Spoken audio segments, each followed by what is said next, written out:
Hi guys, it's Eric from Sideboard MTG, and today we're going to be talking about the Undefeated Competitive Standard League decks.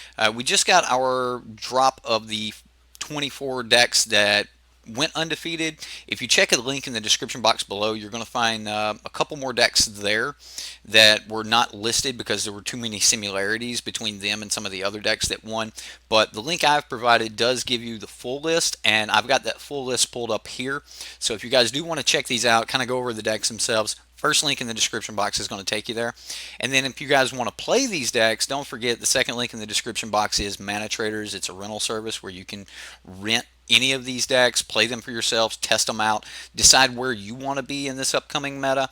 And remember, none of this is solid. These are week one decks. We don't know exactly where the meta is going to go, but this is the beginning of our meta. And for right now, these are the decks to beat. So we're going to talk about them today. Okay. Now, you might not be surprised that I wanted to talk about Mono Blue Wizards right off the bat. This is virtually my deck. I didn't build it, no, but this is one of the three decks that I picked that I wanted to be playing with this season. It is one of the decks that I was trying to tell people, hey, you've got to try this. You've got to try this deck. It's just too good to ignore, and I really do like the deck.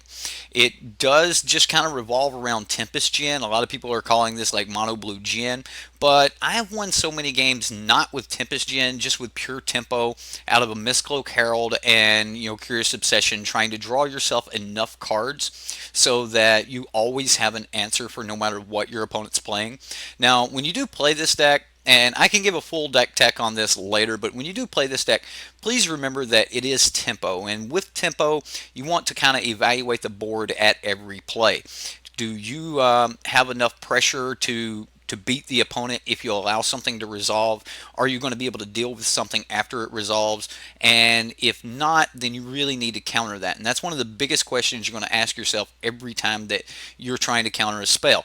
Do I have more power on the board? Am I going to be able to continue to push my damage every single turn with what the opponent is trying to do? And if the answer is no, then 100% you need to be able to slam that counter spell down. So this is a really good deck. It is probably the best tempo deck in the meta right now. I do not see this deck falling off the radar at any point.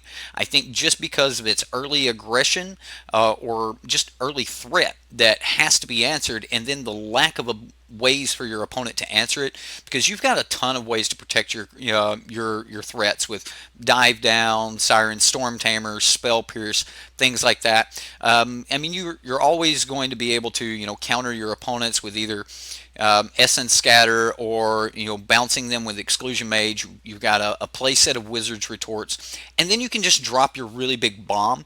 And one of the things I really like about this deck is in the main board, nothing goes above 3 converted mana cost, so you're almost always going to be able to play it.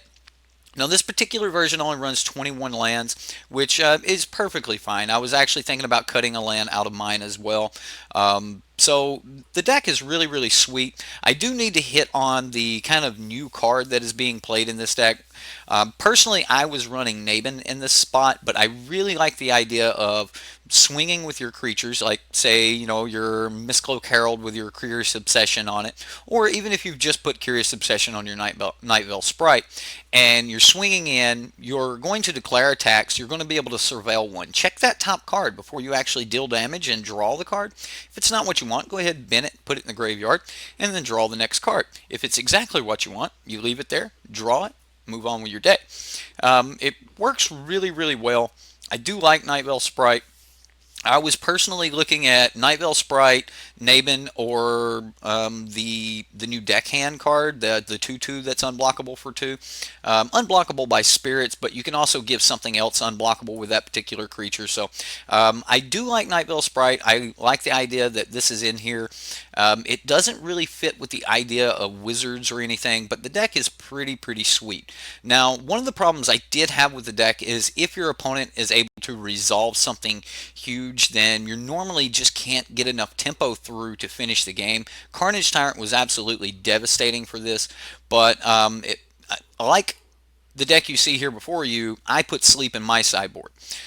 Sleep actually seems to be the exact answer you're looking for those big threats. You tap down their Galtas, their Carnage Tyrants, Vine Mayors, whatever, and it's normally those hexproof creatures that I'm talking about. So Sleep has come in handy for this exact reason, and I really, really like the spell. Now, it is the most expensive spell in the deck as far as converted mana cost goes.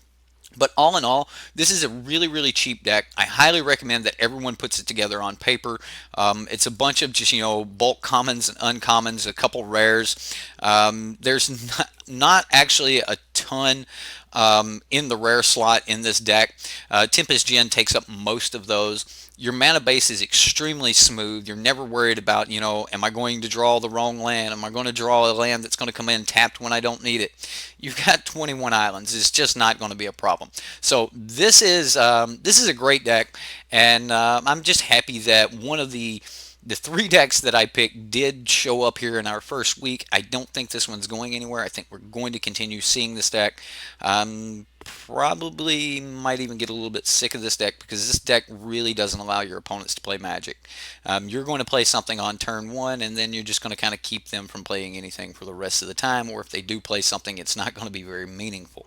I do need to say that Merfolk Trickster blanks a lot of creatures that are currently being played. And I also want to mention for Arena, this is one of the best decks that you can build right off the bat because of its game win percentage. Most of your opponents are going to have to bring in answers to stop you, and you have good answers for almost everything that your opponent is maybe trying to do in game one. So if you're trying to have that, that just one game matches on the ladder in Arena, then this deck's going to be perfect for you. But let's move on to Abzan Knights. Okay, well, we're going to try to move on to Abzan Knights. This Abzan Knights deck is pretty sweet. It's got a ton of the knights that we would all expect. Just Knight of Grace, Knight of Malice, the knights that come off of History of Benalia. None of that's actually just out of the way. None of that's just hey, wow, this is some new stuff. But there are some really new cards. Dauntless Bodyguard's kind of been around for a while, and I kind of like the inclusion of Pelt Collector, even though it's not a knight. And one of the main reasons for splashing green, if not for Pelt Collector, would probably be Assassin's Trophy. Now, a lot of times when you're playing Assassin's Trophy, you don't want to actually step into doing this too early because you don't want to ramp your opponent in to other spells that they may or may not be able to cast on time. And that's kind of what I like about this early aggression that is in the deck. You get to play out your hand and see where the course of the game is going to go, and then you can kind of decide whether or not you want to go ahead and throw down the Assassin's Trophy and deal with something. Throw something down with Assassin's Trophy. But you've got other answers as well. You can use Autumn Knight to give yourself a bigger body, gain a little bit of life, or just destroy target artifact enchantment, and you get that 2/1 body left behind. I think Autumn Knight is so much better than Reclamation Sage just because you got those other options. You can run this main board and you just don't really have to worry about it. Plus, it's a Dryad Knight, so that does fit the theme of Knights really well because we are trying to maximize the usage of the third saga. The third lore counter on History of Benalia here on the Saga. Now, you're going to see a lot of Ajani today as I talk about some of these other decks. He works really good with Mentor, but he works really good with the First Strike on Knights and things like that. You start making these First Striking Knights bigger and bigger and bigger, or you're just using them using him to get a couple knights back from the graveyard. Now, the only thing you're really going to get back is your Knight of Malice, your Knight of Grace, Pelt Collector, or your Dauntless Bodyguard. So, I mean, other than that, you're really just using a Johnny for those +1s. And if you get him to the ultimate, you get to the the 1/1 cats with lifelink, then you're really going to be doing some work. Now, Conclave Cavalier is another card that is starting to show up in some of these decks, and it looks like it's the real deal, guys. I mean, it is 4 mana, and you're talking about a 4/4 with vigilance that kind of worm coils. You're not going to be able to get the Death Touch lifelinker off the 2/2s that come out of it, but they are knights. So you've got a Centaur Knight, and then you get Elf Knights that come out of it. So apparently this thing had 2 elves riding on it. When it dies, they jump off and go to work. So I like Conclave Cavalier. I think that Conclave Cavalier is actually in a really good spot, and I expect to see a lot more of it as the meta unfolds. But another set of cards that have really impressed me, and as we go down through this, you're going to see a lot of these split cards here. We've got Status, we've got Flower, and we've got Assure. Assure a symbol, Flower Flourish, and Status Statue. I hate the names of these; they just don't really go together. But Flower is just helping you get more lands. Now, this is only going to get you the forest or the plains, so you will need to just naturally draw your black sources. But if you notice, there's not a ton of black in the deck, and even when they are trying to use black, you could also use green for like your status or something like that, giving a first strike creature death touch just kind of blanks out something like a Carnage Tyrant or whatever. So I do like status here. And if we go over and look at the sideboard of this particular deck, you're going to see a lot more of these split cards. We've got status to statue again, and then we got fine finale. So this is fine finality, finale. Anyway, Fine's actually going to be in a lot of these decks. I do like Fine. Being able to return some creatures from your graveyard, when you have something like a Conclave Cavalier and it has died and you're just drawing it back and then replaying it again, the value gets a little bit insane. Doesn't cost a lot to cast Fine to be able to get those creatures back. So I think Fine's going to be here to stay. So that's your Abzan Knights. Let's go on and look at the Abzan Mid Range and see how the changes were here from Knights to Mid Range. And as we wait on a little bit of moto lag, right? Okay, so here this deck's a little bit different. Now this is definitely more of a mid-rangey deck, but you will see those fine, those 4 copies of fine here in this deck, and this is gonna be very common, especially as we get down into the Golgari decks. Vraska is showing up, showing a little bit of love here. Eldest Reborn, a card that a lot of us really like. I think that this works really good on the tempo play. As far as if you can keep the board kind of clear, you're playing a turn 4 destroy something like a Ravenous Chupacabra, or you're just using a Vraska's Contempt to take out something, and then all of a sudden your Eldest Reborn comes down, takes care of whatever's left, and then the next turn they've got to draw, like, discard cards. It will force your opponent to apply more pressure to the board because they're worried about discarding something, or it'll force your opponent to not apply much pressure at all because they need to keep a card to discard. So one way or the other, you might be able to prepare for whatever your opponent may be doing based on the number of cards in their hand, and then you can kind of set up for it. Eldest Reborn has been absolutely terrific for that. And remember, it is creature or planeswalker, so if they don't have a lot going on, you can make them get rid of a planeswalker. Heaven forbid they're sacking to fairies, and then you get a chance to get that back later. Golgari Finebroker here is kind of I was interested to see this card in the deck. We're talking about an Eternal Witness here, kind of, right? Kind of. It has to be a permanent. It won't get you anything back from the graveyard, but as long as it's a permanent, it'll put that back in your hand. So, I mean, if you do want to get your Eldest Reborn back or something like that, you can do that with Golgari Finebroker. I do want it to be said that worst case scenario, your Eldest Reborn can get back a Finebroker, and once it enters the battlefield, Eldest Reborn will go to the graveyard. You'll get the trigger on the Finebroker, get back Eldest Reborn. You can recap. It's good. It's good. All right. Anyway, you do have the 4 copies of Knight of Autumn. This card really looks like it's the real deal, giving us that kind of a braid type functionality. No, we're not just destroying creatures with it, but we're getting a really good creature if we don't need to destroy an enchantment or artifact. We're gaining some life, to help out with the tempo of the game, to kind of offset that death that's coming at us. And then we have a blocker that can do some stuff there. Or we just have a pretty decently sized body for 3 mana. I mean, a 4/3 for 3 mana is not bad. So the ceiling and the floor on this can be really good. So I'm really liking Knight of Autumn, and it looks like a lot of other people are as well, because you do see it as a 4 of here. Jaylight Ranger, this is no big innovation to see Jaylight Rangers. I think we're going to see a lot more Jaylight Ranger as Explorer is starting to really take shape. A lot of people are really liking the Surveil mechanic, but Explore is actually really good too. If you've got your Surveil on spells and then you've got Explore on your creatures, then you've got really no shortage of being able to throw some stuff into the graveyard, or to at least be able to see more cards to be able to draw the proper card that you're going to need at a given time. And that's really, really handy. Now, I do like the inclusion of the Wild Growth Walkers here.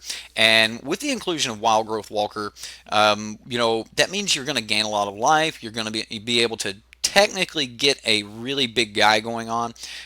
If you do turn to a Wild Growth Walker and then turn 3 into a Jade Light Ranger, you're going to get those 2 counters on Wild Growth Walker, and you're going to gain 6 life. Okay, like if you thought Knight of Autumn was good for gaining 4 life and giving, 2 counters, one or the other, Wild Growth Walker into Jade Light Ranger is going to be pretty sweet too, okay? Now, if we do look, you'll see that there's a mixture here. We've got 4 copies of Seeker Squire and only 2 copies of Merfolk Branchwalker. Seeker Squire is kind of important because Seeker Squire has a 2 toughness body, and there are going to be a lot of Goblin Chain Whirlers and stuff like that. Goblin Chain Whirler is still not a bad card, guys, and there are some mono red, and we'll talk about that a little bit later. But you'll notice that, just having that extra, point of toughness has become relevant, and that is the route that the deck builder here took. Now, Merfolk Branchwalker is still the more aggressive plan in the 2-drop, and it does work with green. So if you are trying to get that early green down, and if you look over at the mana base, that does look like it's part of the plan is to have that early green. No 1-drops here and not a ton of removal, so you will want to keep hands that are very aggressive. You do want to start pushing the fight in your direction as quickly as possible. But, with the Wild Growth Walker and being able to get back your explore creatures, or just having explore creatures and exploring more and more, is going to be very, very, very, very advantageous for you. Now, Azareth, I don't know how well Azareth works in the deck. I will have to play it first, and no, I haven't played this particular deck before, but I am going to be playing some of these decks for you guys in the upcoming week. Now, Azareth looks great, and if you do have this swinging, it does have Death Touch, and that's not bad, right? Like, Death Touch is not bad, even if you never swing with it. You just put it in front of a Carnage Tyrant. That's not the worst thing that could possibly happen to you. So Azareth is pretty decent, and it does allow it to swing, and you get some value back for it. They normally do have to put some blockers in front of it, and they are going to lose whatever they put in front of it thanks to the Death Touch.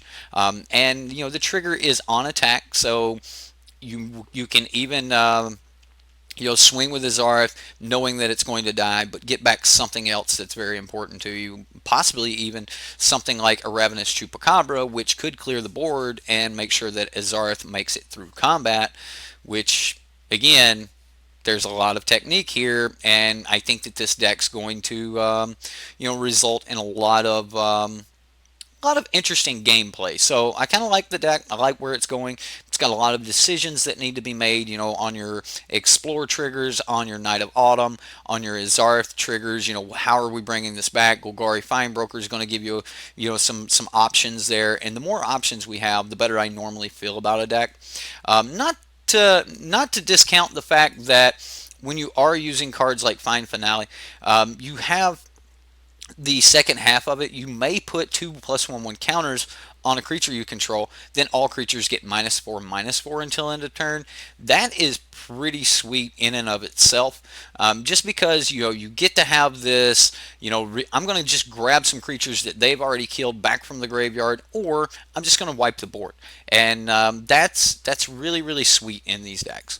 All right, now let's move on to the second copy of Abzan Mid Range that 5-0'd this week, and this particular deck looks kind of the same, but not quite. So as soon as we get it to load here, come on, MTG. Oh, all right. Now, when I say it looks kind of the same, it's kind of all right. We've got the Knights of Autumn. We've got Vraska's Contempts, Ravenous Chupacabra, Eldest Reborn. So some of these things are 100% exactly what we were expecting out of the other decks. But we've also got Knight of Grace and Lana War Elf, which these cards are real real winners here. Okay, I mean, Knight of Grace works, terrific, being able to have that first strike damage and stuff like that. Now you will not see the split cards in this particular deck, and he went really heavy on the option to get rid of artifacts and enchantments. You've got 3 Thrashing Brontodons and 3 Knights of Autumn here. So why don't I have art? Anyway, Shala, Voice of Plenty, being able to protect all of your creatures, your planeswalkers, and things like that, making sure that they have to put a removal spell towards Shala. And then, of course, Doom Whisper. Now, this deck tops out a lot higher than the other deck because of the Doom Whisper. Doom Whisper is really good, helps you finish out those games really quickly. I don't necessarily think that I like this particular version better than the last version, because here we just don't have near the options that we did before. And like I said, I like a deck that has a lot of options, but this one looks like it's very streamlined, but does have really good answers in its threats. We'll also see, Vraska and Karn as the planeswalkers in this deck. And then if we go ahead and look over at the sideboard, we're going to see, some Lyra Dawnbringers and 3 Carnage Tyrants. Now, Carnage Tyrant, like running 3 Carnage Tyrant means you really, really mean it when it comes to the control matchup. Profane Procession almost single-handedly can destroy, decks like or blue-black control. Like if they do not have more than a few creatures in their deck and that's their win con, then they're not going to be able to get past a Profane Procession. Profane Procession is absolutely crazy. I love the card, and after you exile something with it, it doesn't come back if Profane Procession was to leave the battlefield. And against most of the blue-black control decks, the only thing they can possibly do this card is to make you put it back in your hand with something like a Dream Eater. You can actually respond with Dream Eater's trigger on the stack. You can respond and go ahead and exile the Dream Eater, and then if they are going to, bounce your Profane Procession, they're still going to lose their Dream Eater. So I really do like the Profane Procession. And then remember, if you get to, if they do bounce your Profane Procession and you only have a couple creatures under it and you don't have 3 yet, it will not transform. Therefore, you're going to be able to replay it and then, start doing this all over again. So Profane Procession can just absolutely shut some things down. We will see Ritual of Soot here in the sideboard of this particular deck. I think this card is really, really good, and we're going to see it in a couple of the other decks as 4-ofs in the main board, which is absolutely... it seems like it's perfect for beating the Boros decks, and we're about to start covering Boros here very soon, so you guys will see what I mean, that destroying all creatures with converted mana cost 4 or less is just absolutely terrific. I do want to mention that if you play this on turn 4, you destroy all creatures with converted mana cost 3 or less, and you were on the play, that means it destroys all creatures on curve, right?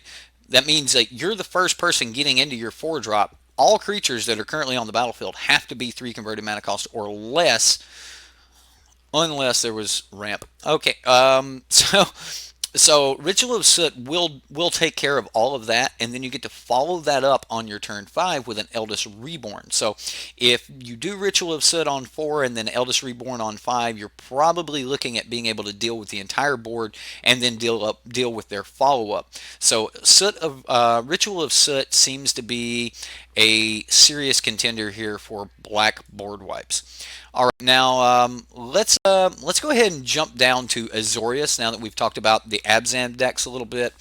Azorius is blue-white, of course, and this is a Teferi deck. Like let's not sugarcoat anything. This is a Teferi deck. I don't really think that the Teferi decks are going to be the greatest in the world, and that's mainly because of this tapped land feature here. Now, because they don't have the good blue-white lands, I don't think that Azorius is going to be the most advantageous deck for you guys to build. I know some of you guys are blue-white mages and you're going to play it no matter what, but I personally don't like having to pay 4 mana for my counter spells. I do like the new Chemist's Insight. I think this card is absolutely terrific. I do like the idea of Surveil and Chemist's Insight for search for Azcanta. Even if we're going to like jumpstart, we're going to replace that card by throwing a different card into the graveyard, and all these things work really good with search for Azcanta. Being able to surveil, dump a spell or something into the graveyard, and then mission briefing that spell later seems great as well. It does have really good enchantment base removal here in Seal Away, and then it's got Settle the Wreckage, which most of you guys know about, and Cleansing Nova to just kind of wipe the board away. But other than that, this deck is really just trying to do kind of what Mono Blue Wizards is wanting to do, but it doesn't really have a threat to put down in the early game. So it wants to just immediately start controlling the board, and it's just one of those things. If you're going to be playing an Azorius right now, you're going to have to deal with your tap lands, and just been making sure that you play your lands properly is going to be the best thing that I can offer. Just make sure that you know that you can get a counter off in a particular turn, and then you kind of set up with your tap lands for that, that Teferi or whenever you're wanting to slam that. Now in the sideboard, we've got History of Benalia, which is a really great early game threat for this deck. We've got Lyra Dawnbringer, which can bring you back from being behind. However, there are a lot of answers to Lyra Dawnbringer right now, and people are running those answers. So do remember that Lyra is a little bit more vulnerable than she might have been in the past. Now you will see, the new artwork here for Disdainful Stroke. I do like Disdainful Stroke. I think this card is going to be really good. There are a lot of people trying to cast some bigger stuff. A lot of the Convoke stuff is a little bit larger than some of the spells we've seen in the past, and I think Disdainful Stroke's in a really good spot.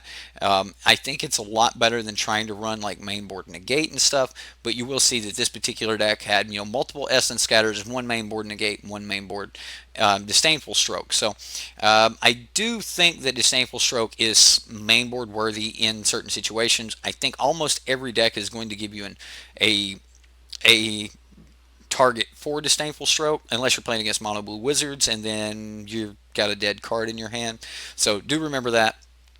Let's move on into Bant Historic. Yeah, I didn't cover Teferi in that and the Azorius deck because it's Teferi. Like, we all know what Teferi is. All right, so Bant Historic here is another Teferi deck, okay? But it's not just Teferi.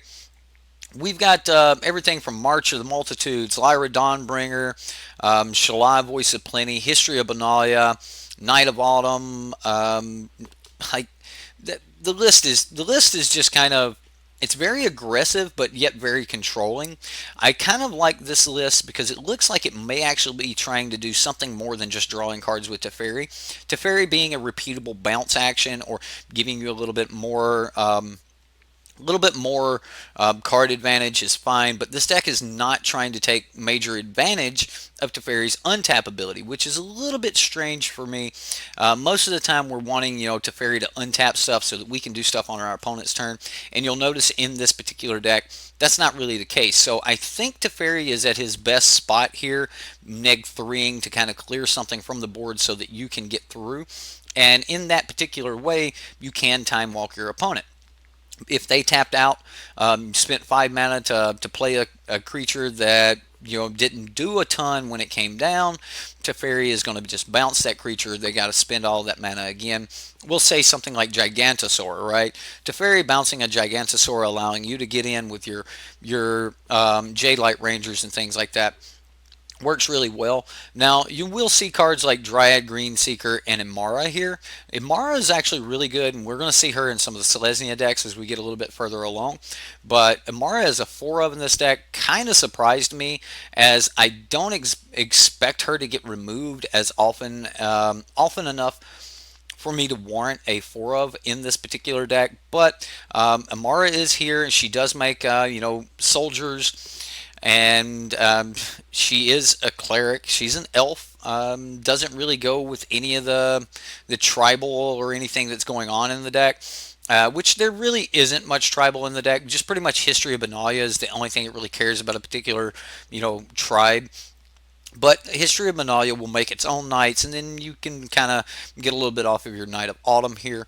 Now, if we do just ignore the fact that there are some knights in the deck. There are a little bit of knights matters action going here with the four histories of Benalias. You've also got a little bit of an angel thing going on with Shala and Lyra Dawnbringer, and then I really can't forget the Urza's Ruinous Blast. I normally do not recommend this card as it will destroy or exile all non-legendary permanents. So I don't know how much I like that, especially with non-legendary removal in the deck. I'm not 100% on how much I like that interaction. If you have a couple really nasty things hidden under some Conclave Tribunals, and then you do something like Urza's Ruinous Blast, then you're going to let them have the advantage once it's all over. Unless you do have your Lyra Dawnbringers and your Teferis and things like that on the battlefield, then you're not going to be losing much either. But I don't necessarily know how much I like Urza's Ruinous Blast here. Now, if we do look at the sideboard, you'll see Spell Pierces and Negates. Now, even though this looks like a deck that may be wanting things to go into the late game, I don't think it really is wanting things to go into the late game. I'm not 100% on how much I like this deck, but I am curious to play it. So here in a couple days, when Mana Traders has full stock and we can actually just start playing everything and playing all the decks, I'm probably going to give this one a test run because I'm a little bit curious how this Bant Historic deck works. But all in all, the deck looks fairly sweet. We've got additional Knights of Autumn here, Nullhide Fox against, matchups where someone might be trying to remove some stuff pretty early or something like that. Now, you can't cast non-creature spells with Nullhide Fox, so again, I don't know how well that's going to fit into a deck with Teferis and Karns and Histories of Benalia and stuff like that. It seems like you may end up kind of shooting yourself in the foot with the card, but all in all, it does look like a pretty sweet little creature deck, and it's kind of a different take on a deck with Teferi. Not to really, really badmouth the deck because I don't necessarily like it, and it's just because it's not really my style, but it does look a lot like a My Collection deck. Tradebinder.deck, whatever you want to call it. So the deck's a little all over the place with Nullhide Foxes in the sideboard, and that's going to shut down a ton of spells in your deck. I mean, you're not going to be able to cast hardly anything if you have a Nullhide Fox down other than your creatures, because a lot of these things are a little bit expensive to play, and if you have to pay 2 additional for the Nullhide Fox, it just seems really, really bad.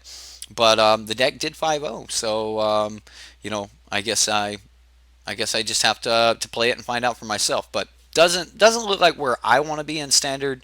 But these Boros aggro decks look pretty sweet. So let's check out Boros aggro. We've got 2 copies of this deck, and they are slightly different. All of these decks are different in some way, but we've got quite a few Boros decks to go through. So if you guys are Boros fans, one of these decks is definitely going to pique your interest here.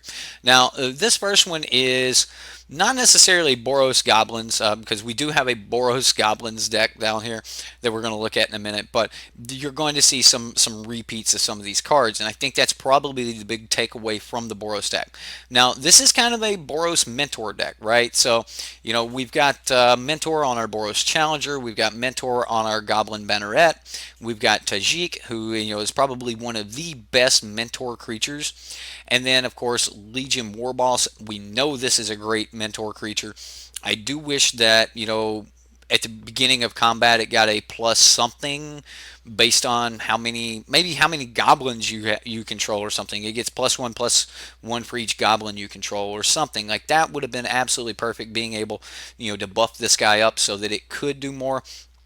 But like I said, guys, these split cards are starting to show their face here in standard, and I think Integrity is just that kind of card. Now, you could also put the Intervention, which is Lightning Helix, 3 damage to any target. You gain 3 life for 4 mana. But Integrity is also terrific by being able to, bump the power and toughness of a particular creature by 2 so that it can mentor again to something else, will technically give you a +3/+3 in combat. Now that will be spread out over other bodies, but being able to bump your Tajiks up a little bit higher so that they can put additional counters on your Swiftblade Vindicator, or in some situations just being able to, let that Swiftblade Vindicator go through unblocked or something like that, and then just like buffing it up so that it does more damage in first strike or and in normal strike damage could just be game winning all by itself. So I'm sure there's going to be some Swiftblade Vindicator matches if you do play this deck where you're just sitting here on a Swiftblade and you've got like 3 integrities in your hand and you swing with Swiftblade and you're like, okay, well, before damage, let's integrity, and then they kill it, right? But like you're going to be able to do some serious work with Swiftblade Vindicator in this deck. I think this is probably one of my favorite versions of the Mentor decks. Now, you do have Aurelia, who is very good at helping other mentor creatures be able to mentor even better. And that's because, she can always give that +2/+0, and it gains Trample if it's red, and gains Vigilance if it's white. So, a card like Tajik is going to get both. Boros Challenger is going to get both. And, well, Swiftblade Vindicator already has those abilities. So, let's just give me some more power. Let's just give me some more power, right? Anyway, I do like this deck. Legion's Landing's pretty sweet here. This is probably one of my favorite versions of Mentor. That's why I have this one at the top. Rekindling Phoenix working really well in this deck, giving you that additional flying blocker. The deck doesn't have a ton going on in the air, so a couple copies of Rekindling Phoenix and Aurelia seem absolutely perfect at being able to defend off in the air. So I do like that. Now you could always just give your creature your Phoenix is like trample and +2/+0 with Aurelia, which seems pretty good too, right? All right, so let's talk about the next deck here. Now this one's more white than the last one. The last one was red, kind of. It was red white, right? This one is white red, right? If that makes a difference, but whatever. Dawnless Bodyguard here, being able to protect a lot of your other creatures. Cavalier is kind of one of those I need to win more, some kind of, I don't know. I don't really like Cavalier Drill Master, but the Cavalier Drill Master does work really well with cards like Tajik and stuff like that.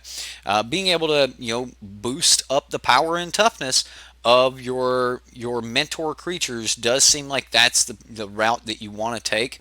Now, all of your Boros creatures are going to be human knights or angels, or sorry, not human knights, but human soldiers. So we got Boros Challenger as a human soldier, Swiftblade Vindicator is a human soldier, Tajik is a human soldier, and then of course your Boros Aurelia, your Boros champion here, Aurelia, Exemplar of Justice, is also not a knight. So you're not going to get a lot out of your History of Benalia in the mentor side of things, but you are going to be able to get something out of it with the knight side of things. Cavalry Drill Master and Knight of Grace, along with your Dauntless Bodyguard, are all knights, and then you have some just Haunted Witnesses to give you a couple extra bodies, things like that. Haunted Witnesses, just you guys remember Sacred Cat? I mean, it's a good card, right? Just a little roadblock. You just put up a little speed bump out there in front of them. Like, you got to run over this before you can, gain speed again. And that's kind of exactly what Haunted Witness is. It doesn't have lifelink on the first half of it. But as soon as you kill this, then you get your lifelink creature, and that works pretty well. Legion's Landing, probably not going to be really hard to flip in this deck because the curve's really good in the deck. You play your Legion's Landing or one of your 1-drops on turn 1. Preferably not a Dauntless Bodyguard unless you just absolutely have to. But and you follow that up with a Challenger or a Swiftblade Vindicator or whatever you want, and then start coming in with Tajiks or Histories, and you've got a really good curve, and the curve's really solid. Having 8 1-drops, 8 3-drops, and 13 2-drops means that you're really going to be able to pick, hey, which line do I want to take through this, or what, based on the rest of the cards in your hand. So you should have a good 1-drop, 2-drop, and 3-drop in most of your hands. Now you will see Integrity Invention got another 4 of in this particular Boros deck. And like I was saying earlier, one of the cards that I think works very good with Mentor, Ajani, Adversary of Tyrants. Ajani is just absolutely crazy here, being able to give those mentor creatures and stuff that additional +1. That is exactly where you want to be with Mentor, being able to increase the power of your creatures every single turn.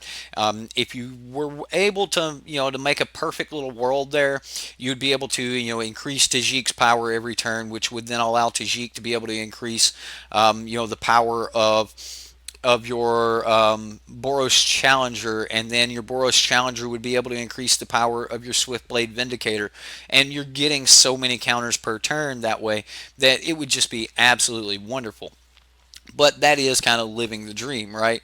But in all cases, Ajani is just going to be very good, and you've got a number of cards here that you can bring back with his -2 ability, and of course, if you do get his ultimate off, you've got blockers for days, and eventually you should be able to overrun your opponent.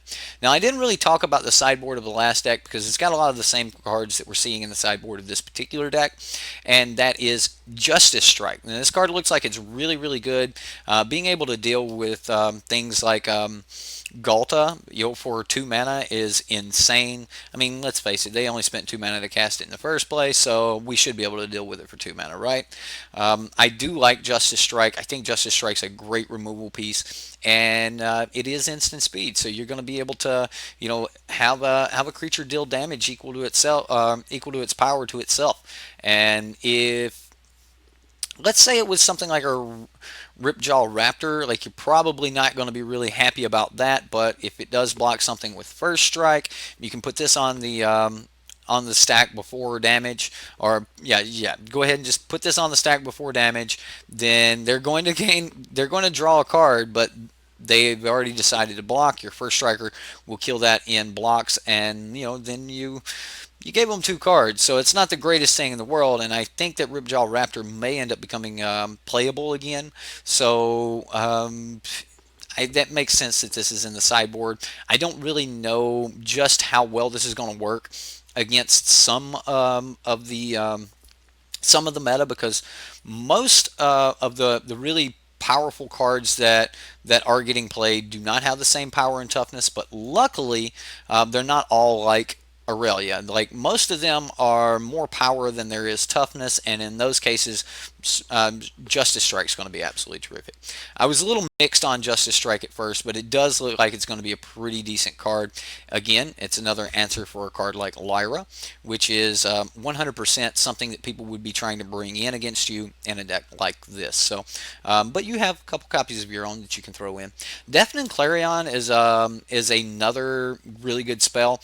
If you do happen to get those additional +1/1s on your dudes, and you start making your guys grow, there's a good chance that your guys don't die from the wrath side of this, and then you have the life gain side of this that should create enough difference in the board state that you won. Like, at that point, you've won. If you get to leave, say, 3 creatures on the battlefield, and they all have lifelink, and you just dealt 3 to all of your opponent's creatures, that's probably going to be game. Like, let's just face it, that's probably going to be game.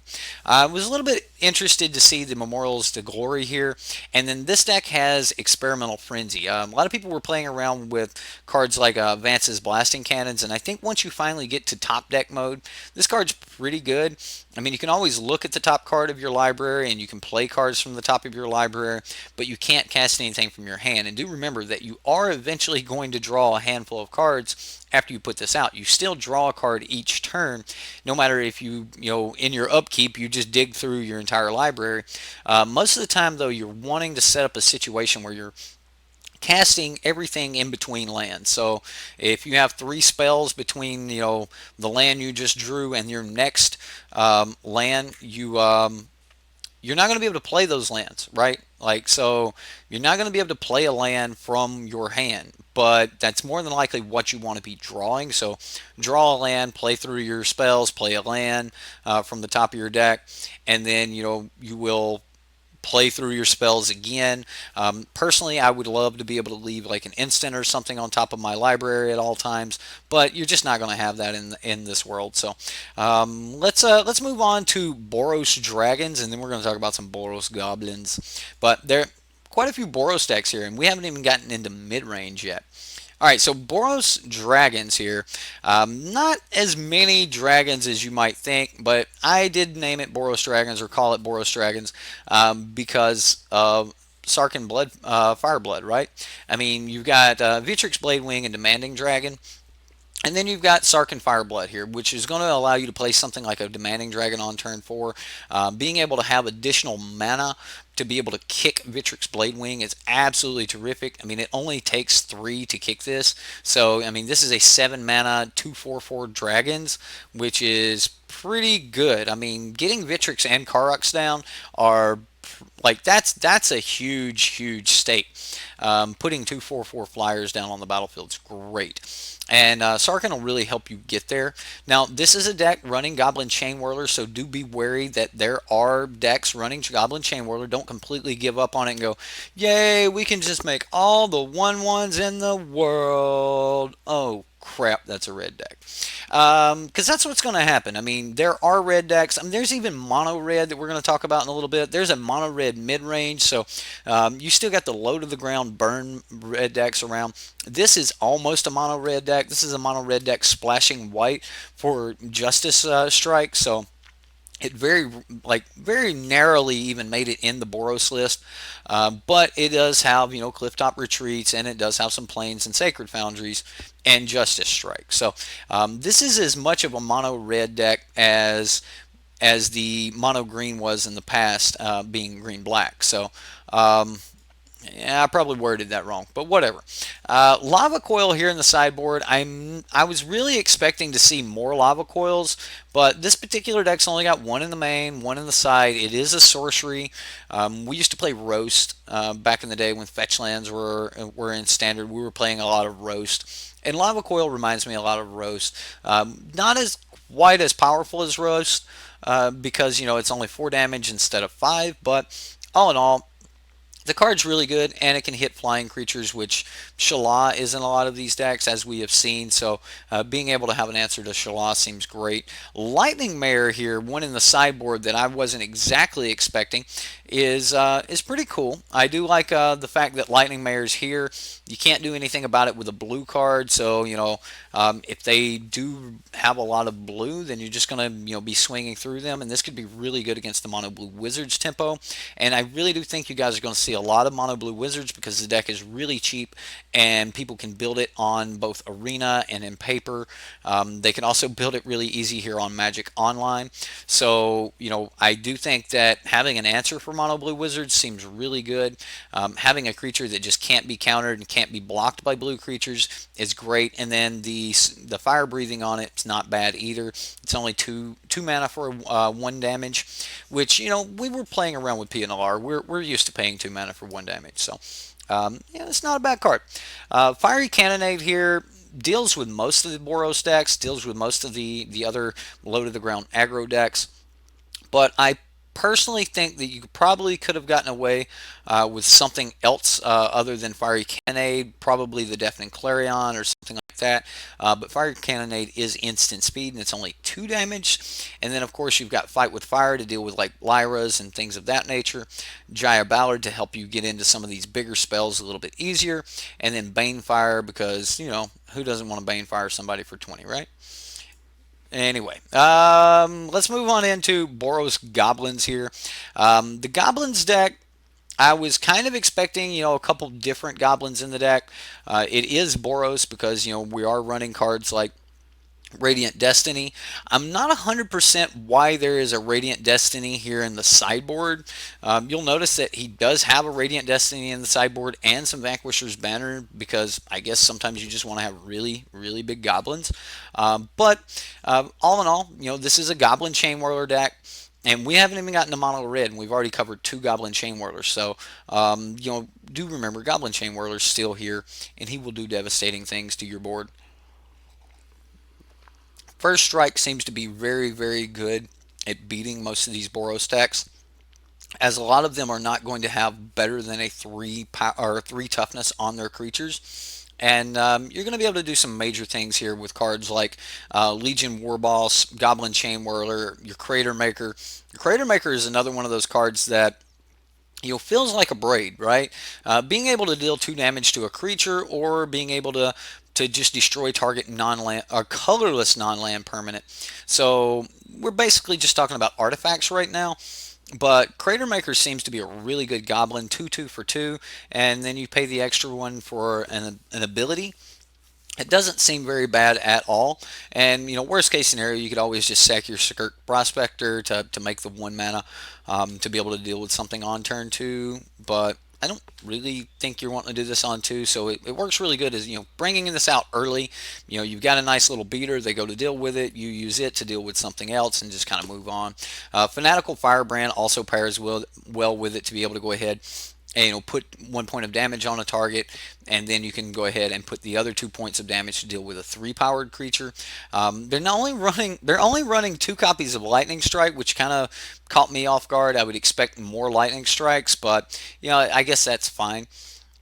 And then, of course, you've got the Conclave Tribunal. I am personally not as stoked about this Convoke card as I am about something like Ixalan's Binding.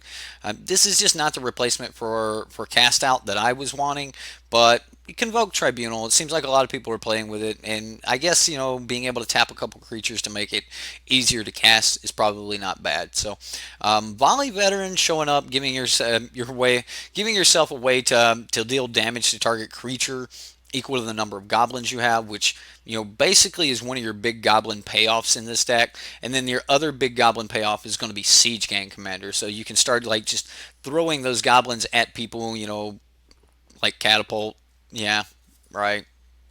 Anyway, Siege Gang Commander, we all know it's a great card. And then we see the other red-white split card. Response deals 5 damage to target attacking or blocking creature, and creatures you control gain first strike and vigilance until end of turn. After this main phase, there's an additional combat phase followed by an additional main phase.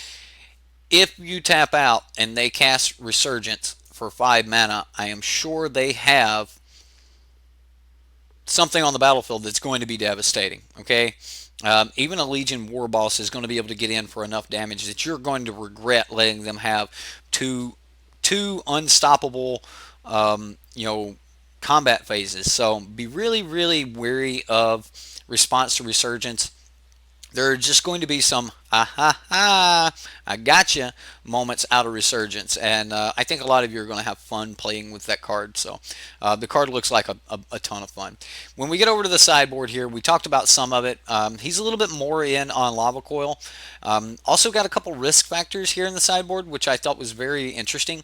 I'm assuming this comes in against like control decks and things where you get to put in some early pressure, and then you say, hey, you're going to take 4. You're going to let me draw 3 more cards, and in most situations, if you have put in enough early damage, and depending on what they have in their hand, they think they can stabilize, they might take the 4, but depending on how much damage you've put in, 4 may be too much, because this is happening again.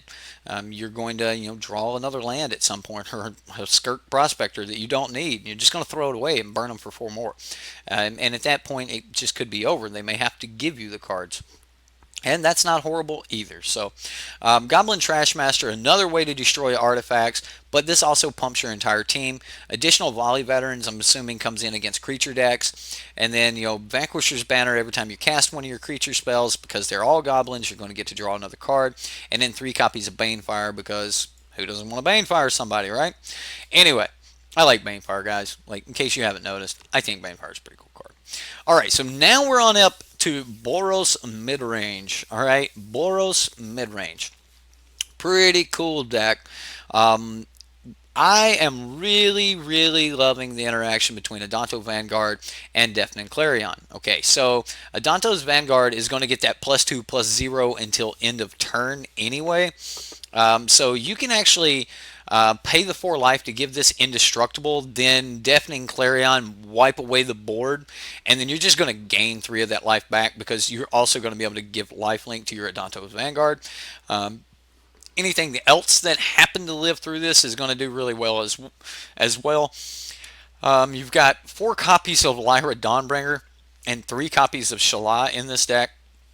And you've got 3 copies of Aurelia, Exemplar of Truth. So that is a lot of angels to really take or make use of that second line of text here on Lyra Dawnbringer. Other angels you control get +1/+1 and have lifelink. So, like, yeah, you've got a ton of ways to give lifelink, but just having the board wipe itself is going to be absolutely terrific. And remember, when you just pay 4 life, you're only technically losing 3, or you're only losing 1 because you're about to gain it back with your Adanto Vanguard. So I like it. I really, really do like what this deck's got going on. And then, of course, you've got a bunch of knights because, you know, the Knights of Benalia will protect the angels. And once you're gaining these ridiculous amounts of life, you've got cards like Resplendent Angel giving you even more angels. And then it's just going to get crazy, right? Like, if you have a Resplendent Angel and a Lyra down, then now, I mean, they already all have lifelink anyway, but you know, now Deafening Clarion doesn't kill your Resplendent Angel. Yeah, things are gonna get crazy real quick. So, Boros Angels probably should have been the name of this deck, but all in all, I really do like the idea of the deck. It's very aggressive, and the threats are must answers, and sometimes the must answers will go unanswered because of Shala. Gonna be a definitely a hard deck to beat. I'm liking the Boros Angels deck over a lot of the other Boros decks. There was the very first one that I showed you guys, the Boros Aggro, that really was a red-white deck that, you know, had a ton of Mentor in it, but I think I wanted Johnny in that particular version. But that and this Angels deck seem to be my pick for Boros right now. We'll see how the meta shapes up and where it goes from there. But you know, you see the sideboard here. It's a lot more of the same things that we've seen. You know, Seal Away, Settle the Wreckage, Banefire, because who doesn't want to Banefire someone? And then, you know, Deafening Clarion, you know, Sorcerer Spyglass, and then, of course, another Shala, because somebody might kill the other 3, right? And then an Ixalan's Binding, because that's a good spell. That's a really good spell. Anyway, let's move on to the next Boros deck. I said Boros. I said, let's look at the next Boros deck. What? What's going on? Oh, okay. All right. There's a white card. Oh, okay. Whew. Right. Anyway, response to Resurgence, the only white card in the main board. So it's almost a mono red deck, but they're calling it Boros Mid Range. And, you know, again, we've got a Goblin Chain Whirler, Legion Warboss, Rekindling Phoenix. This one has the Experimental Frenzies main board. I don't know how much I like that. I'm also not a big fan of Dismissive Pyromancer, but I've seen people use it in the past, and the card's not absolutely horrible. Being able to discard a card, draw a card is not absolutely, you know, just like the worst thing in the world.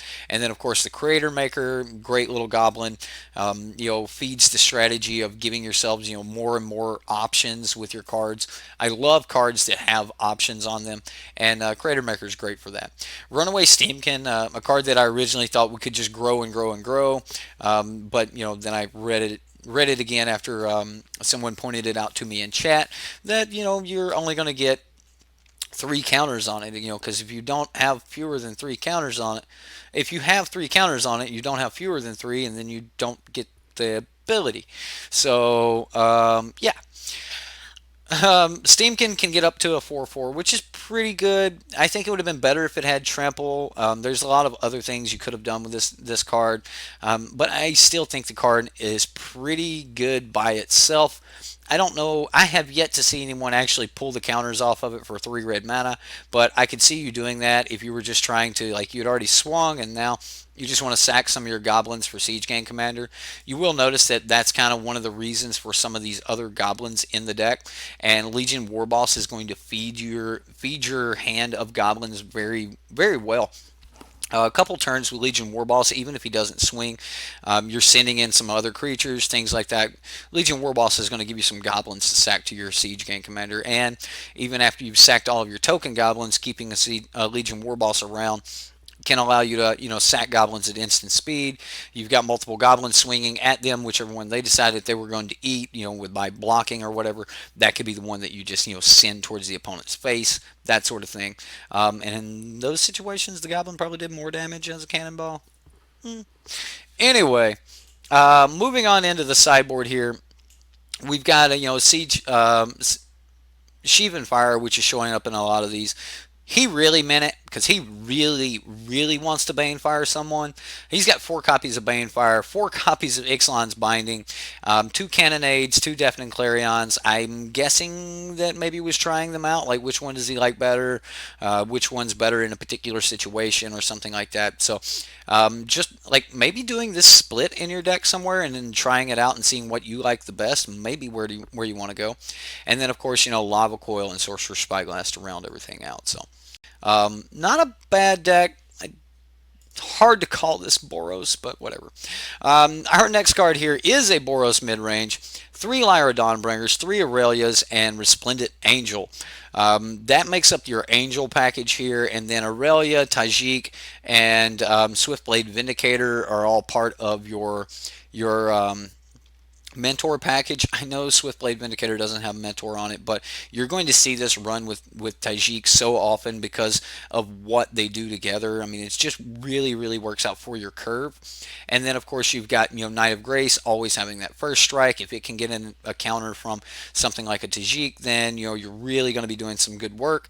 And then, of course, with History of Benalia, you're going to make some more Knights. Resplendent Angel and, your Rekindling Phoenixes, Aurelias, and your Lyra Dawnbringers mean that you've got a lot of action in the air. You've got a lot of action on the ground. They need to deal with the ground, and then all of a sudden you're going to be up in the air, and it's going to be really hard for your opponents to deal with your creatures. So I like this. If you're trying to take some type of mid-range or late-game strategy, then you better make sure that you've got a really good curve in your removal suite, or decks like this are just really going to run away with you. Now, we are seeing even more of these integrity intervention cards. The split cards are just showing up everywhere. They're great. We see more of the Justice Strike that got played in a lot of the other Boros decks, kind of one of the only reasons one of these even splashed Boros. Deafening Clarion in the sideboard, people really like to Banefire someone, and we're seeing more experimental frenzies. Along with Karn, though, Karn's pretty sweet here. I kind of like the idea of Karn. Do remember that this is a colorless non-land permanent. Just want to say that this is a colorless non-land permanent. Crater Maker, right? Deafening Clarion, Remorseful Cleric, because someone didn't want to lose to the green-black decks.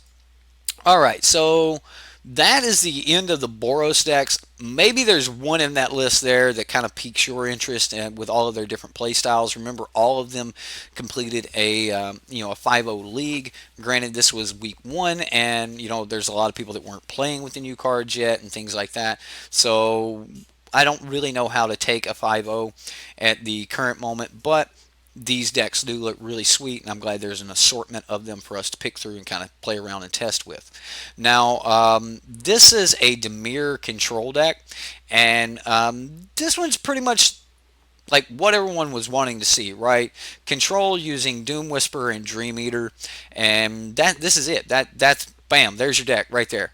Four Doom Whisperers, 2 Dream Eaters, and 2 Ravenous Chupacabras. That's your deck, right? Now, how do we protect it, and how do we get those online? Well, you do that with cards like Ritual of Soot. You do that with Vraska's Contempt. And then because you've got other cards like Sinister Sabotage, you counter something, you surveil. You Thought Erasure, you surveil. And every time you're surveilling, you're going to be able to put your Disinformation Campaign back into your hand, and then you're going to be able to play it, draw a card, and then take a card from your opponent. So if you'll notice, Disinformation Campaign and Surveil is basically the draw engine for this deck. A lot of times when we see blue black decks, they've got 4 copies of Glimmer of Genius or Chemist's Insight, whatever's current. You've got 4 to 6 cards that do nothing but just draw cards. Well, Disinformation Campaign seems to be giving them enough cards to 5-0 a league, and all they have to do is surveil and make sure that the card that they're going to draw is the proper one anyway. So I kind of like where blue black control went with this. Seeing 4 copies of Thought Erasure in a deck does not surprise me one bit. The card's absolutely terrific. It is well costed because you do get to remove a non-land card from that player's hand, and then you get to surveil. So, Moment of Craving and Cast Down, we knew that these cards were going to be getting some play. There was a point in time where Moment of Craving didn't get a ton of play because we just had better options at the time. But personally, I think that we're going to start seeing less and less Vraska's Contempts and more cards like Moment of Craving. Moment of Craving is really good, but it does not kill something like a Lyra, so you will need something like Vraska's Contempt to be able to deal with that. Dead Weight here is absolutely terrific. I kind of expected Dead Weight in the Muldrotha decks and things like that, but it's still a 1 mana kill your Tajik, 1 mana kill that Swiftblade Vindicator, stuff like that. So Dead Weight, absolutely terrific. And then if we go look at the upper end of the curve here a little bit, you will see those Dream Eaters and you'll see Discovery. Discovery is the other kind of draw action in the deck. There's also Dispersal, which I think more people are going to be using this card for Discovery than Dispersal. But in the late game, they got something big. You've already dealt with all the cards in their hand because you're using cards like Disinformation Campaign and Thought Seizure. That, by the way, a turn 5 Thought Seizure gets you your Disinformation Campaign. You take like a card out of their hand, replay your Disinformation Campaign, take the other card out of their hand, enter scoop phase, right? So not a horrible way to play things out. But Dispersal, being able to bounce something back to their hand and then they have to discard a card. Again, like it seems like that the Dimir decks really went for having information and then making sure that none of the other guilds were able to have information. So okay, I'm going to take your spells away. We know everything that you've got going on, and then we're just going to take all of that away from you. And now most of that is just unguided hand removal, so your opponent's going to be able to choose which card that they throw away and that they discard. But we know how good Nicol Bolas is, the Ravager, and even your opponent just losing a card sometimes is just the greatest thing in the world. So if we look at the sideboard in this particular deck, we're going to see, a lot of the same things we've seen in the past with a couple new things. And that's 4 copies of Duress, some Disdainful Stroke. Of course, Disdainful Stroke is a new card. Here's an old, Khans of Tarkir. What is it, symbol? Khans, or I'm sure somebody will tell me in the comments. But Disdainful Stroke's been around before. Good card. I liked it then. I like it now. 4 copies of Negate, more Moment of Cravings. Like I said, Moment of Craving looks like it's in a really, really good spot right now. And it shows that he's got multiple copies in the sideboard as well. Thief of Sanity is going to be terrific against a lot of the Boros decks. Now, the ones that are throwing down the Angels and stuff like that, you might not be able to get in with your Thief as often. But against, the Low to the Ground, against the Goblin style decks and things like that are not up in the air, Thief of Sanity is going to be a little bit insane. Blood Operative here, I'm not 100% on Blood Operative. Not in a control deck like this, but then again, like how often in a control deck are you really going to be able to pay 3 life, right? Like you're already going to be paying some life for your Surveil. So let's say that you Surveilled off of your Doom Whisperer for 2 life, and then you get your trigger for Blood Operative, and you pay 3 more life. I don't know, guys. I don't know. I don't know how much I like Blood Operative in this particular, in this particular list, but it does give you, an additional threat. And I guess against control, that life is expendable. So, burn it ever how you see fit. That was the only Demir control deck. That was the only blue-black control deck that 5-0'd this week. So that's it, guys. Like here's your basics for control right here. I don't think that I don't think this is, like the bar is set. Like this is exactly where you need to be. You need to build off of this thought erasure, disinformation campaign, dispersal idea, surveil. It may be where you want to end up going, but now that we know more about the meta, you can start to really tune those control decks, and I expect to see a lot more control come next week. And I expect that control to have a lot of cards like Ritual of Soot in it. Speaking of Ritual of Soot, let's jump into Golgari mid range. Now we do have 4 Golgari decks here, and like the first one here is a Golgari mid range deck. It's still running cards like Doom Whisperer, Stitcher Supplier, Glow Spore Shaman, where you're throwing cards in the graveyard and things like that. I was talking to one of my subscribers, which you could be a subscriber to. All you gotta do is hit that button right there on YouTube. Anyway, I was talking to one of my subscribers about his Sultai deck. And speaking of which, I've got to send him that deck. About his Sultai deck, he took this route with trying to use cards like Stitcher Supplier and Glowspore Shaman to throw cards into his graveyard. You've also got ramp spells like Land of War Elves, Druid of the Cow, and Elvish Rejuvenator. So a lot of the early game comes in setup with this particular deck. Once you get set up, you're doing things like Ravenous Chupacabra, and that's kind of it. There's not a ton of ways to bring things back from the graveyard. You do have Fine Finale so that you get multiple play on some of these creatures, which I like. Fine Finale seems absolutely terrific as far as, okay, I churn through my deck so that I've seen a bunch of cards, and then I just cast Fine and pick the next 2 cards I want. That doesn't seem like that's a bad idea, because you just throw all this in the graveyard and you say, okay, in this situation I'm going to need that and I'm going to need that, and then you just kind of reach down, you grab them, you pull them, and say, hey, here we go. Now I have these cards. Now that does like cost a lot on your tempo plan. But if you're just dumping all these cards in the graveyard, you got some other play here with Azoni, Azoni Thousand Eyed. Anyway, when Azoni enters the battlefield, you're going to create 1/1 black and green insects, right?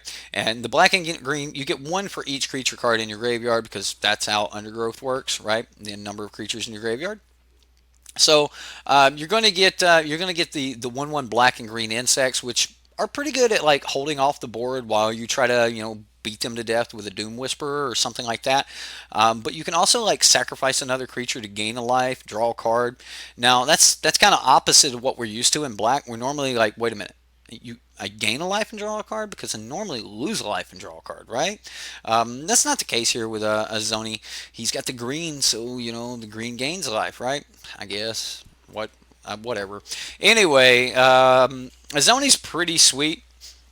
I do like it, and you're going to see a lot more of it, because as soon as we get down into the other decks, you're going to see this is like 4-ubs, and that's pretty sweet. I do think that these decks do need like a few more copies of Eldest Reborn, because you're not really going to get anything back from the graveyard other than just finding it, and finding it, right?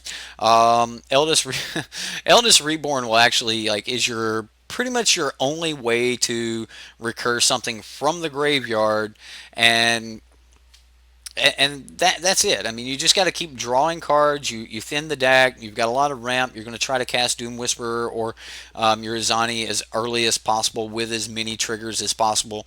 And then if Azani gets killed, you find it back, and then you just do it again. You keep making dudes, making dudes, making dudes. Seems pretty good. Use that to dirtle the board while you kind of let Lyra slam herself against your Doom Whisperer, something like that. Anyway, this is the only deck that I that we have covered so far that runs the new Vraska Golgari Queen. I like Vraska. She's okay, and if you're willing to sacrifice some creatures to put some creatures in the graveyard, like, hey, Elvis Rejuvenator, you've kind of already done your thing. Now let's sacrifice it to Vraska. That seems fine, right? We thin the deck a little bit, get an extra piece of land. We use a Vraska to sacrifice our Rejuvenator, putting it in the graveyard. One moment. Putting it in the graveyard, and then kind of going from there. So not bad. All in all, like I kind of like the idea of the deck. I hate the fact that we don't have any real, recursion from the graveyard other than, hey, we're just going to put that back in our hand. We're going to put that back in our hand. We're going to put that back in our hand. I was really happy to see Plague Crafter played here. I mean, being able to make your opponent sacrifice the dude and then us dumping a creature that we no longer need into the graveyard seems absolutely terrific. So Plague Crafter does seem like it's pretty good. Also, if they don't have a creature, they'll have to get rid of their planeswalkers. If they don't have a planeswalker, they have to discard a card. So it's just normally not bad, and I kind of would have expected to see this card in the main board. Now, Midnight Reaper here, whenever a non-token creature you control dies, Midnight Reaper deals 1 damage to you and you draw a card. There it is. Lose a life, draw a card. Yep, had to be there somewhere. Not bad though, and especially with cards like Vraska's Uptick, you sack that Rejuvenator like we were talking about, and when it dies, you're going to draw a card because you sacked it, and then you're going to draw a card and gain a life. So you're going to lose a life, draw a card, gain a life, draw a card. So you lose no life, draw 2 cards. Oh, let's see where this is going. Anyway, Plague Mare, not your Goblin Chain Whirler, but you can still deal with a bunch of tokens, things like that. Can't be blocked by white creatures, which may be very, very relevant. Being able to continue putting a pressure on a deck that's got something like a Lyra Dawnbringer. You don't want to swing into it. They don't really want to swing into your Doom Whisperer or something because they know that even though they're going to gain the 5 life, they're going to lose the Lyra. So when they do swing with Lyra, you better go ahead and block it because it's going to suck. Integrity, though, could be a card that just makes that line of blocking like the most negative thing in the world. Anyway, Plague Mare does work. Plague Mare is not a horrible card. We only see it as a 2 of here, and I kind of agree with that. But it will help you fight off those token decks. Let's go to the next Golgari mid range, and here we're going to find multiple copies of Fine. Okay, now I see where this is going. Alright, so it looks like the big plan here is to play creatures, dump creatures in the graveyard, cast a Fine, get those creatures back. I mean, if you've got 2 creatures in the graveyard, you cast a single copy of Fine, that's almost 2 mana draw card. Draw 2 cards, right? Not horrible. If you would pay 2 mana to draw 2 cards and, chart a course. Good when activated. Fine is probably a good card. So I want you guys to really think about that. I expect this to be 4 ofs in a lot of green-black decks. Because if your creatures do something, and let's face it, if they do something, they're probably pretty good. Like Ravenous Chupacabra, Golgari Finebroker, Azareth the Awakener. Hey, we see mainboard Plague Mare here. What? Jade Light Ranger, Merfolk Branchwalker, Dryad Greenseeker. I personally don't like Dryad Greenseeker here. I think that this particular slot of 4 would have been really, really good if we had Wild Growth Walkers and additional Jade Light Ranger instead of the Plague Mare. I think that this would have been really, really good. But, you don't need to gain much life here. Golgari Finebroker here as a 4 of. I wasn't really expecting that, but again, you're drawing a card of your choice as long as that card's a permanent, and works really good with Eldest Reborn. So in case you guys didn't understand that earlier, Eldest Reborn will actually put its ability on the stack, and not until the ability has resolved will Eldest Reborn go away. But Eldest Reborn will target Golgari Finebroker, and then as Golgari Finebroker enters the battlefield from the resolution of the third lore counter of Eldest Reborn, Eldest Reborn will go to the graveyard before state-based actions happen, and you have to pick not state-based. Before you pick targets, you're actually going to have your Eldest Reborn in the graveyard, so you can always just get your Eldest Reborn back by grabbing your Finebroker again. So do remember that that is a sweet little interaction, and probably warrants some looking into. Like, just building around this seems really, really good. Now, I am going to point out that there's 4 Assassin's trophies here. I know that this card's through the roof, and a lot of people are really liking it. And there may be, some merit to letting your opponents get on up in their curve so that they can play some bigger things, and then you can just Eldest Reborn them. So. Duress, Dead Weight in the sideboard. Dead Weight's absolutely terrific here. I would love to take like this very deck, make some very minuscule changes to it, splash blue, put Muldroth in here, and call it a day. Seems good, right? Like, you've got the Dead Weights, you've got Argyle's Bloodfast. Price of Fame. Here's one that this spell costs 2 less to cast if it targets a legendary creature. Destroy target creature. Surveil 2. Not horrible. When you're bringing this in because you're wanting to fight against something like Tajik, Aurelia, Shala, Lyra, this is a good card. This is a damn good card. All right, so think about that. Don't write this off just because it's 4 mana. Most of the time, you'd be willing to pay 4 mana to deal with a creature anyway. We do it all the time. It's called Vraska's Contempt. Yes, that exiles. Yes, you gain 2 life. But, hey, you surveil 2 right here, and that could have some merits of its own. Now, we do see more of the Plague Mare. I think that people are really worried about, dealing with tokens and things like that. And there are a couple token decks that we're going to talk about here in just a few minutes, but I don't think Plague Mare is this important. Could be all the rage, and it could be exactly what you need, but I do not think Plague Mare is important enough to take up 4 slots in a deck. Now, when we move on into the next deck here, we're going to see what I thought was probably one of the most consistent but craziest of the Golgari decks. Okay, so what is your curve going to look like? Turn 2. Let's throw down a rat. When Burglar Rat enters the battlefield, each opponent discards a card. You got hexproof? I don't care. Each opponent, right? So it's not target player, so you can get around that. Like, I don't care that you have Shala. Discard a card anyway. The card I didn't like about this was District Guide. 3 mana, you're going to go grab a basic land or a gate card, and if you look over at the mana base, there is no gates, so you're going to be getting a basic land, and you're going to reveal it and put it in your hand. Then shuffle your library. I just don't understand why this wasn't Elvish Rejuvenator. I would rather, like, if I'm just thinning my deck of a basic land, just go ahead and put it on the battlefield for me, right? And Elvish Rejuvenator will do exactly that, and it's an elf. So I don't see anything here that really makes it matter that you have a scout. So I think Elvish Rejuvenator would have been better in this particular slot. I also like Wild Growth Walker in this particular slot. Anything 3 converted mana costs or less seems good as long as you're willing for it to die. So Wild Growth Walker is probably out there. Remember, in this particular deck, you do need to be willing for that creature to die, and that's because this deck's running 4 copies. Main board, Ritual of Soot. 4 copies of Ritual of Soot, 4 copies of Ravenous Chupacabra, and 4 copies of Fine Finale.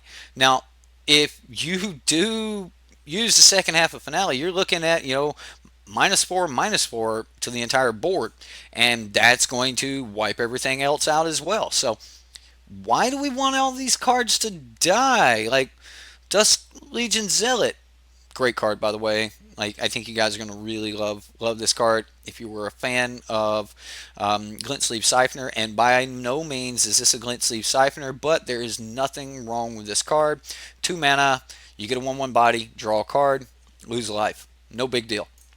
But you you get Azona Thousand Eyed. So like I really like the idea of, let's turn to Kitesail Freebooter. We'll pull something from their hand, make them go ahead, try to add to the board, then they try to deal with our Kitesail Freebooter, and then we just ritual soot them anyway, and then you go from there. It just seems great. Now you do lose your J-Light Rangers, you lose your your guides, your Burglar Rats, your Kitesail Freebooters, and your Dusk Legion Zealots all go to the graveyard. But you've got 4 Azonas, and when Azona enters the battlefield, you're going to get a whole bunch of these little 1/1 black and green insects back, and then you're going to start like sacrificing them to gain life and draw cards. Seems really, really good, but remember, you want some of these cards to die. You want these cards to die, go to the graveyard, and then use Find to get them and recast them. And if you'll notice, there are 14 2-drops in this deck, 10 2-drop creatures, because we need to remove the 4 cast downs here, and that's a lot of creature cards to be able to go get back with a Find Finale, and you can do that on turn 4. You can just grab your Kitesail Freebooter and your Dusk Legion Zealot back, play the Kitesail Freebooter, and then you're looking at just starting all over again. And that's kind of what the plan of the deck is. Just I'm going to play stuff, I'm going to kill stuff, and then whatever dies, who cares? You'll either get it back or you'll get an extra insect for it later, and you just don't really care about your creatures dying. And that seems like a good spot to be. If they're trying to use removal because they're like, man, I want to destroy that, then you're okay with it. Which also means that you may not have enough tempo to keep up with certain decks. But that's the thing. Fungal Infection, giving you more 1/1s and dealing with other 1/1s for Duress. Now, one of the cards in the sideboard here that I am loving is Deathgorge Scavenger. I think Deathgorge Scavenger is really, really good at being able to, pick at the graveyards and apply pressure at the same time. I think we're going to see a lot more Deathgorge Scavenger here in the near future, just by, the effect of it being in the deck is going to increase your percentages versus some of these Undergrowth decks and things. And the Undergrowth deck does look like it's a good strategy. So being able to pick certain things out of the graveyard that your opponent's going to want to find back later. And again, Find seems to be the card that we need to be dodging. That your opponent's going to want to find back later is going to be great. So Deathgorge Scavenger looks really, really sweet, as you're going to get that trigger every time it attacks and when it enters the battlefield. Now, we don't have white in this particular deck. So without white, you're kind of left with Reclamation Sage for your enchantment hate or your artifact destruction. So you don't have something like Knight of Autumn to be able to use, and they're using the Reclamation Sage. A couple of Vraska's Contempts for those hard to deal with creatures, and that's pretty much a deck. This was definitely my pick for the Golgari decks. Now we're gonna go look at a Golgari Stompy deck. Yep, it's mono blue or mono green. Splash black for Assassin's Trophy. Damn. Who knew they would do that? Right? Like, who knew they would do that? Alright, so Llanowar Elf, Pelt Collector is your 1-drops. It's kind of cool to see the mono green deck get another 1-drop, but kind of didn't want to see the mono green deck get anything else. Just wanted them to lose stuff, not get replacements for it. I mean, hell, look at their 4-drop slot. It's all hexproof. There's 7 hexproof creatures in the 4-drop slot right here. Ouch. Ouch. Ouch. That hurts, guys. That really, really hurts. Nullhide Ferox. I keep calling it Nullhide Fox. Nullhide Ferox is he's a bomb, guys. Like this, if you're happy about your 5-mana 6/6, then be happy about a 4-mana 6/6. Nullhide Ferox is he's the real deal. He's here to stay. We're gonna have to get used to this card. It's going to be here. I mean, and then of course Vinemayer against all of these decks that have black creatures. This card alone could probably keep Grixis's game plan off kilt. Or it's good. It's really, really good. Most of these decks that are Golgari, Grixis, Dimir, they're playing like either the blue-black or the black creatures, and Vinemayer just doesn't care about them, guys. Like, the horse doesn't care. It's just getting in there. It's just going to go do things. and it doesn't care. So yeah, this deck is going to be mean. There's not a lot that I really want to say about mono green or Golgari, Stompy, whatever you want to call it. There's very few non-creature spells in the deck at all. Main deck, you're looking at Assassin's Trophy, which is the whole purpose of the land base. I like the fact that he's got one swamp. That's it. He didn't go overboard with it. He's like, okay, well, if you're going to destroy my one overgrown tomb, then I'll go get a swamp. We're still going to cast this. Giving him a black land up to search up. Galta here, no Carnage Tyrants in the main board, 4 Brashing Throntodons. Yeah, I said Brashing Throntodon, that's right. Merfolk Branchwalker. I mean, the deck's just straightforward. I'm going to put creatures down. We're going to beat you in the face. We're going to get things done. Now, look, no Carnage Tyrants. Still no Carnage Tyrants. But a lot of you called it. People are going to be running Shaper Sanctuary. You're going to be trying to target spells, target my creatures, things like that.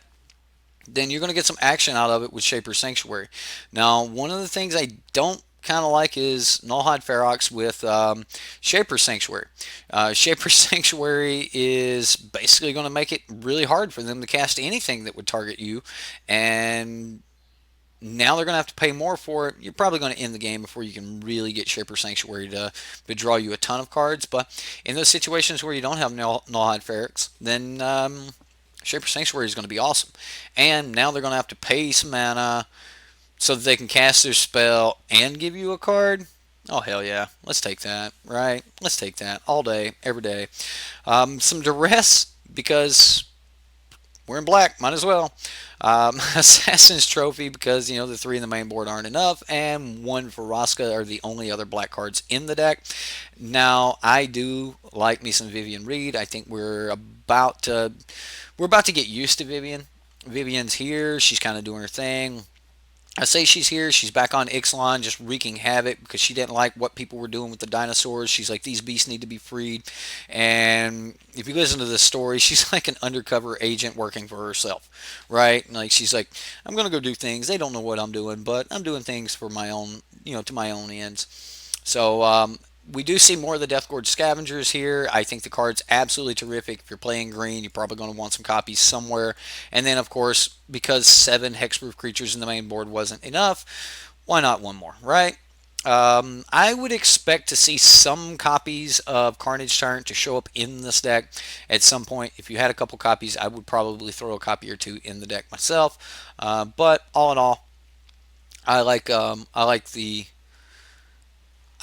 deck. Nullhide Ferox has Hex. I was reading this. I was reading this wrong. I am sorry. Um, Nullhide Ferox, you can't cast non-creature spells. Your opponent can. So I was reading this wrong. Your opponent can cast non-creature spells. You can't. It's the other ability that I was forgetting about.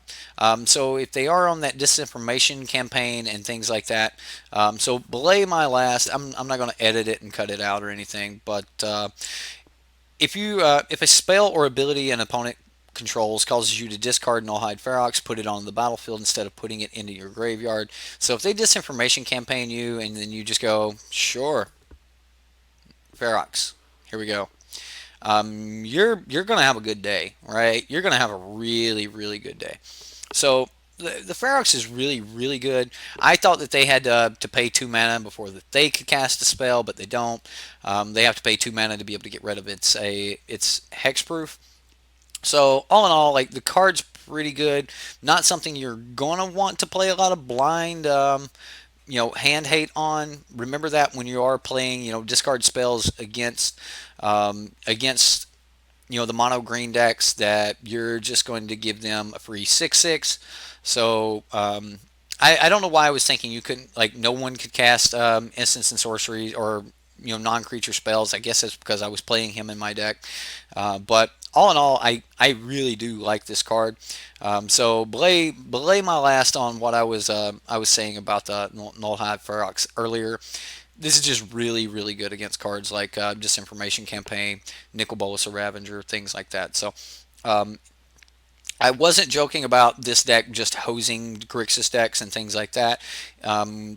This card just, it's great. It's absolutely great. I'm pretty sure that I forgot to discard this at some point in some gameplay. So I'm going to have to get some more gameplay with the mono green deck, but the mono green deck is looking really strong right now. Okay, so Grixis mid range. Okay. Yep. Um, at least there was one Grixis deck that did well. Dream Eater, Bone Dragon, Eldest Reborn, and Nicol Bolas. Okay, so that's our big creatures at the top of the board. So what early creatures do we got? Okay, so for early creatures, we've got Nicol Bolas, Bone Dragon, and Dream Eater. All right. I like it. I like where this is going. Early game, the only thing you're really trying to do is you're trying to, control your opponent's hand, control the board, draw you some additional cards, get set up, play your Nicol Bolas, and just kind of go from there. Remember, Nicol Bolas and Nullhide, not the greatest of friends. Actually, Nullhide probably loves Nicol Bolas, and Bolas hates him. But Nicol Bolas, still a black creature. Bone Dragon, still a black creature. So the only way that you're going to be able to block a Vine Mayor in this deck is Dream Eater, and if you haven't killed everything else on the board, then you're probably not going to be able to make them get rid of it with an Eldest Reborn. So that's going to be horrible. Both of them are 4 mana. Nullhide Ferox and the Vine Mayor are both 4 mana, so you're not going to be able to get away with, Ritual of Soot getting them out of their hands. So basically, you need to counter it with an Essence Scatter or remove cards from their hand, like the Vine Mayor, with your Thought Seizure or Thought Erasure. So that's kind of like the plan right there. Bam, this has got to work, right? I think that the Grixis decks are going to morph a lot over time if we continue seeing Grixis. I do think that they're not horrible, but I do think that they're going to morph a lot. We are seeing Notion Rain as a 4 of in this deck. We all knew that this was a good card and that this would get some play, but honestly, when I look at this deck, after looking at some of the other decks, I'm not as impressed. It does have some must-answer threats like Nicol Bolas and stuff like that, but a 4/4 for 4 is not the biggest thing we have seen. So, not horrible, but not the greatest thing in the world either. And I'm a Grixis fan. Now there is there are duress, negate, more rituals, more counter spells, more kill spells, answer all things. This might actually be your best answer for Nullhide Ferox right here. Just go ahead and turn 3. Let's go ahead and get those, right? We're not going to have you discard them. We're going to exile them. Just go ahead and get those. Unmoored Ego could be really good against a couple other decks as well. Against the one version of Golgari Mid Range that run the 4 Izonas, if you could remove the Izonas, they don't have a lot of action going. Pretty much everything else in the deck's just a bunch of 1/1s, and you could just kind of set down a 4/4 and go, okay, what are you going to do about it? And there's probably not much they are going to do about it. So Unmoored Ego, maybe it's not that horrible, but they are going to draw cards. Like they're going to draw 4 cards for you pulling out their 4 copies of something. I don't know how good that is. Now this is not a that player shuffles this is not a for the number of cards you pulled out of their hand, right? Choose a card name. Search target opponent's graveyard, hand, and library for up to 4 cards with that name and exile them. That player shuffles their library, then draws cards for each card exiled from their hand this way. So it is from a hand. My bad. I was reading that wrong. I was thinking it was just for the number of cards that you pulled out. So if you got something out of their hand, then they're going to be able to replace it. You're not going to get card advantage. That's the part of it that I was thinking of. You're just not going to get card advantage off of this. Like you're not going to be able to pull something out of their hand and then they're 1 card lower. So that's something to think about. I just hate this card and hate the idea of these cards. However, there's sometimes a necessary evil. So, man, I just hope nobody's watching at this point. Like, I hope everybody quit it, like Golgari Mid Range. All right. Anyway, Jeskai Control here. This deck looks pretty sweet. I I like the Jeskai control deck. It it's cool to see Teferi and Ralzeric working together. I think that this particular deck is going to change a lot. I do think that there's going to be versions of Jeskai control. I think this is exactly where you want to be with Teferi right now. And I think the mana base may be smoother than it is just being simply blue white.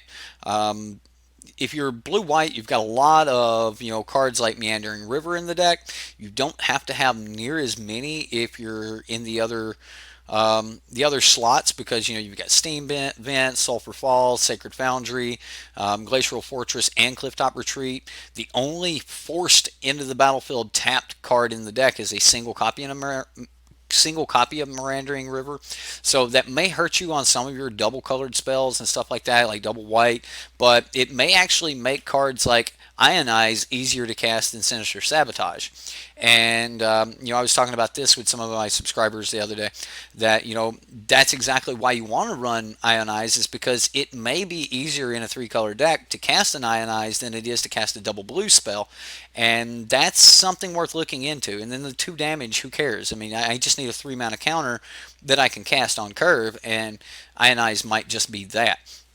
Now, I do expect that, as time goes on and the meta starts to solidify more, that more people are going to be running, like Izzet control decks and Jeskai control decks. And I think that these decks are going to shift a lot because we have a lot of tools in these colors to play with. And as the decks shift, you're going to be able to go, okay, so I need to do this, I need to stop this, I need to stop this, I need to stop this, and you'll end up putting the right spells to stop those things.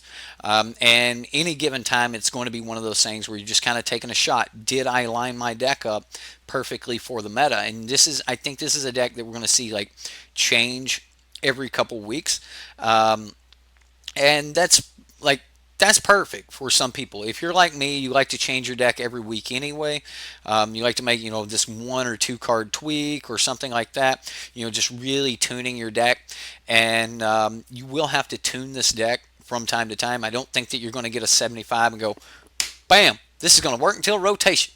I just don't think that's going to happen. So when it comes to your control decks, especially here in Jeskai, yeah, you may end up leaving 3 Teferis in the deck, 3 Settles in the deck for the entire rotation, but you may say, hey, you know what? 1 Lava Coil is not enough. There's too many people in my meta playing Shala. I might actually need another Lava Coil because I just can't Justice Strike Shala. She just won't let me do it. She's a 3/4. Can't Justice Strike her. Can't Lightning Strike her. All right, fine. I'm going to have another Lava Coil. Otherwise, you're just going to be spending 5 mana for Sheevan Fires to kill Shala or something like that. So, Lava Coil, not a bad card. We may see more and more of this card. I do like the fact that we've got some Essence Scatters, Disdainful Strokes, all of those good things to complement the Ionize. But I think that's the main reason for 4 Ionize here is because it's easier to cast than Sinister Sabotage in this deck. So just something to think about. We do see a copy of Ralzeric. Ral Izzet Viceroy. I'm going to call him Ralzeric forever, but we do see a copy of Ral. He did make it in the deck. Seeing Ral with Teferi seems pretty good. I'm not going to lie, like, seems pretty good. Have you guys read this emblem?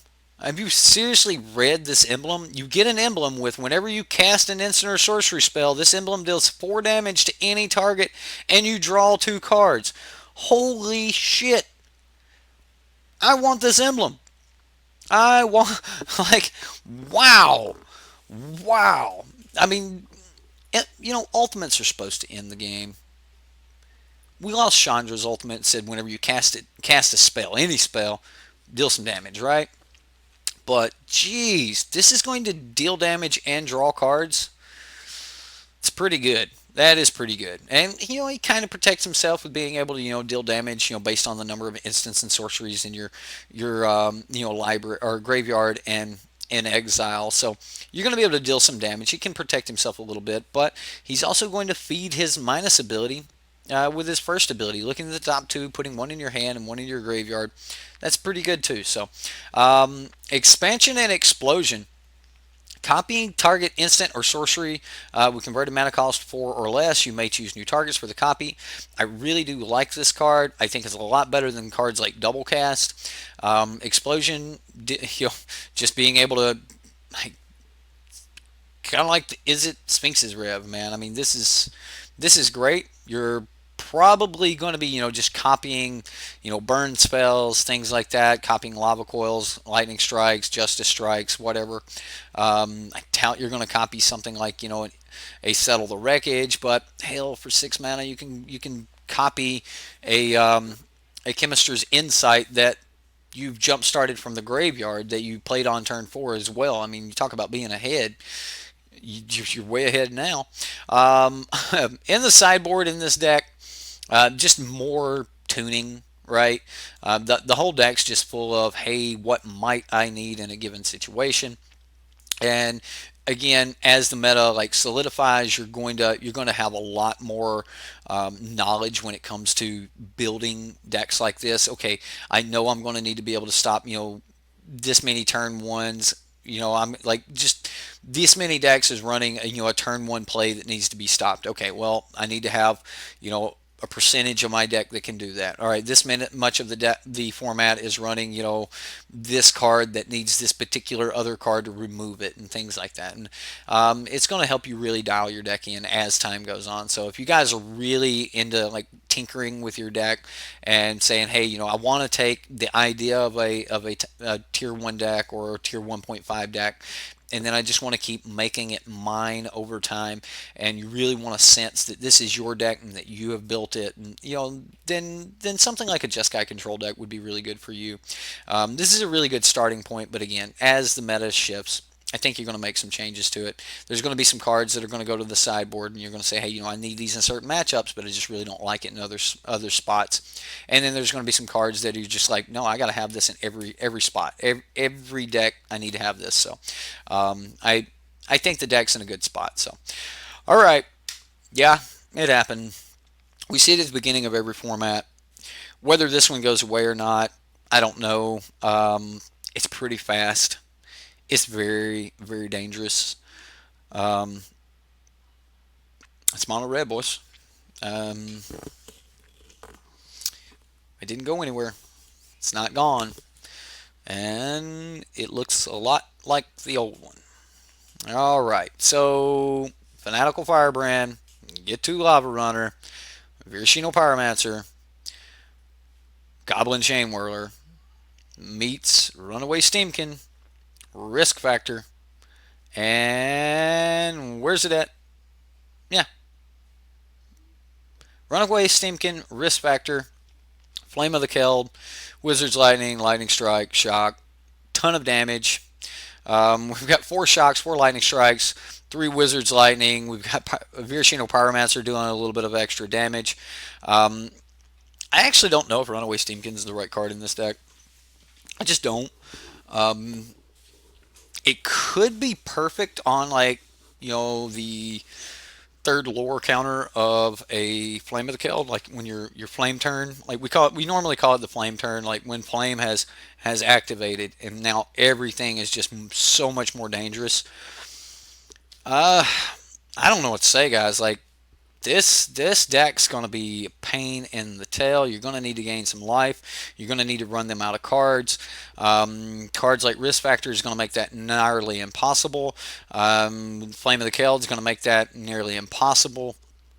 They don't care if they're holding a Risk Factor in their hand when they play a Flame of the Keld, because they're like, ah, I'll do it later, right? And if they try to Risk Factor you on the Flame of the Keld turn, you're looking at taking 6 points of damage. So 6 damage, or let me draw 3 cards. Crap, I let him draw 3 cards, and he pulled Shock, Get to Lava Runner, Fanatical Firebrand. You're dead anyway, right? So this is definitely one of those, I'm damned if I do, damned if I don't situations.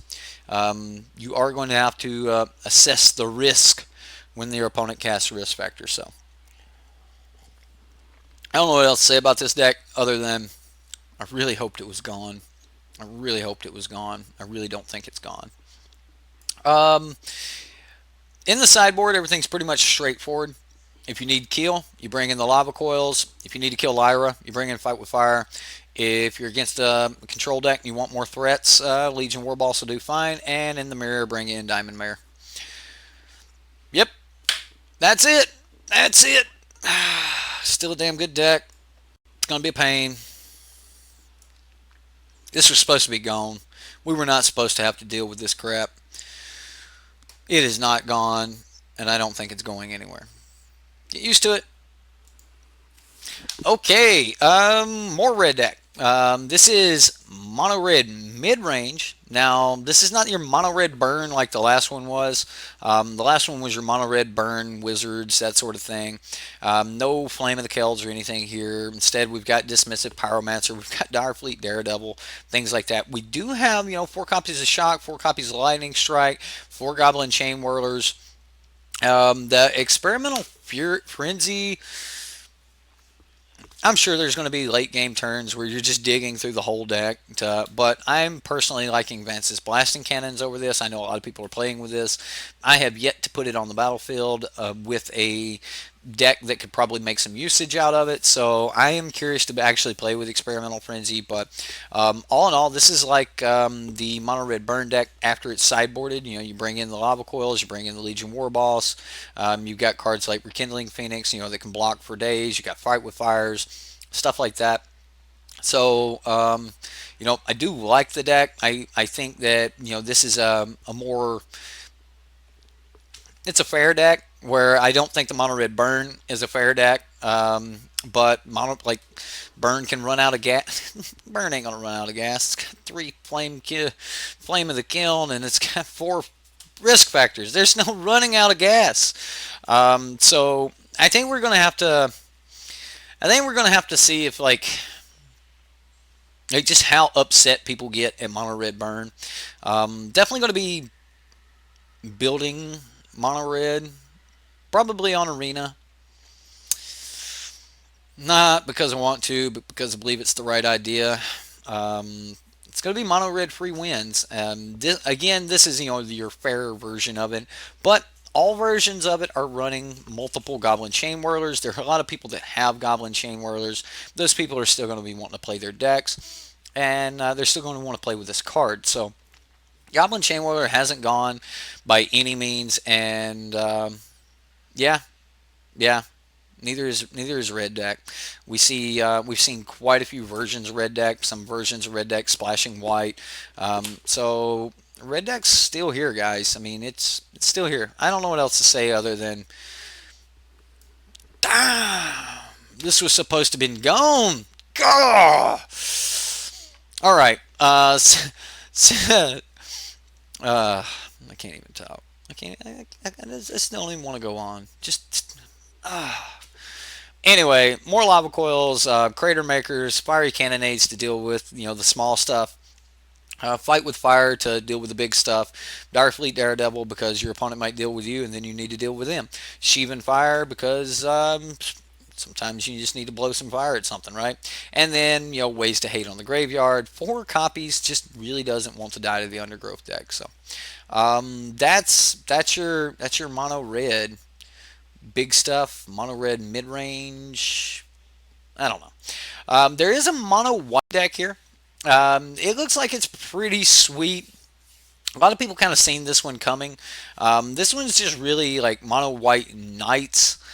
You've got your Knights of Grace. I mean, there's a ton of other knights, Dauntless Bodyguard, Benelish Marshal, things like that. You've got the big bad, Loxodon here. Venerated Loxodon seems like it's the real deal. A lot of people are talking about this card. It's really, really good. Being able to, kind of flood the board with a whole bunch of, really cheap spells. There's 18 one-drops in this deck, right? That's right. 18 one-drops. Leon and Vanguard, you got your Cat Soldier, gain some life. You got your Sky Marcher Aspirants, which, once you ascend, they have flying and just keep getting in there. Snubhorn, the Snubhorn Sentry, man, originally I hated on this card. This card looks like it's actually pretty good. I mean, all of a sudden you got a 1 mana 3/3, but you've got to have 10 permanents before that happens. When you've got 18 1 drops and you're just kind of like flooding the board with stuff, then you tap them all, put a +1/+1 counters on them, drop your 4/4, untap the next turn, and go to work. That's probably going to be a very bad day for somebody. Um, Verdant Lexodon, remember, like you can tap up to 5 dudes to cast this guy, which is pretty cool. I like that.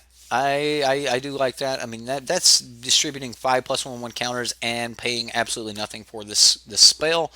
That seems like that's probably pretty good. So next here we let's look at the sideboard. We got 3 copies of Ajani. We've got Citywide Bust. Now, this was the only deck that decided to play Citywide Bust, other than I think one of the Selesnya decks. I'll have to check again, but Citywide Bust. I actually think that this card is terrific. Not exactly the card that everyone was telling me that was going to get a lot of play. I was thinking that we would see a lot more of Slaughter the Strong, but it looks like Citywide Bust has been just like it's going to be good. Like this card is going to be really good. Being able to deal with those Vine Mayors, being able to deal with all of those big creatures, destroy all creatures with toughness 4 or greater, is exactly what a deck that like White Weenie wants. So I like the card. I think that this is the real deal, and I expect to see more Citywide Bust played in the future. Dawn of Hope, an enchantment that whenever you gain life, you get to pay 2 mana to draw a card, and then you could just pay 4 mana to create a 1/1 token. I think this is going to get some play too. This could actually get a little bit of play in some control decks. Okay, you didn't do anything at the end of your turn. I'm going to make another token. All right, you didn't do anything for me to counter. I'm going to make a token. I'm going to make a token. I'm going to make a token. And drawing cards seems good too, so I expect to see more Dawn of Hope. Really do like this card, and plus, look at that art, right? Like, look at that Pauldron right there, right? Like it's just like Selesnya Pauldron. Like it's just there's so much right there. Is that Amara? Like to wage war, secure peace within yourself, Amara. Like the art is beautiful. It's just awesome. Like the sun coming through the trees. I don't know. I don't know. The leaves falling. Like everything just. I love it.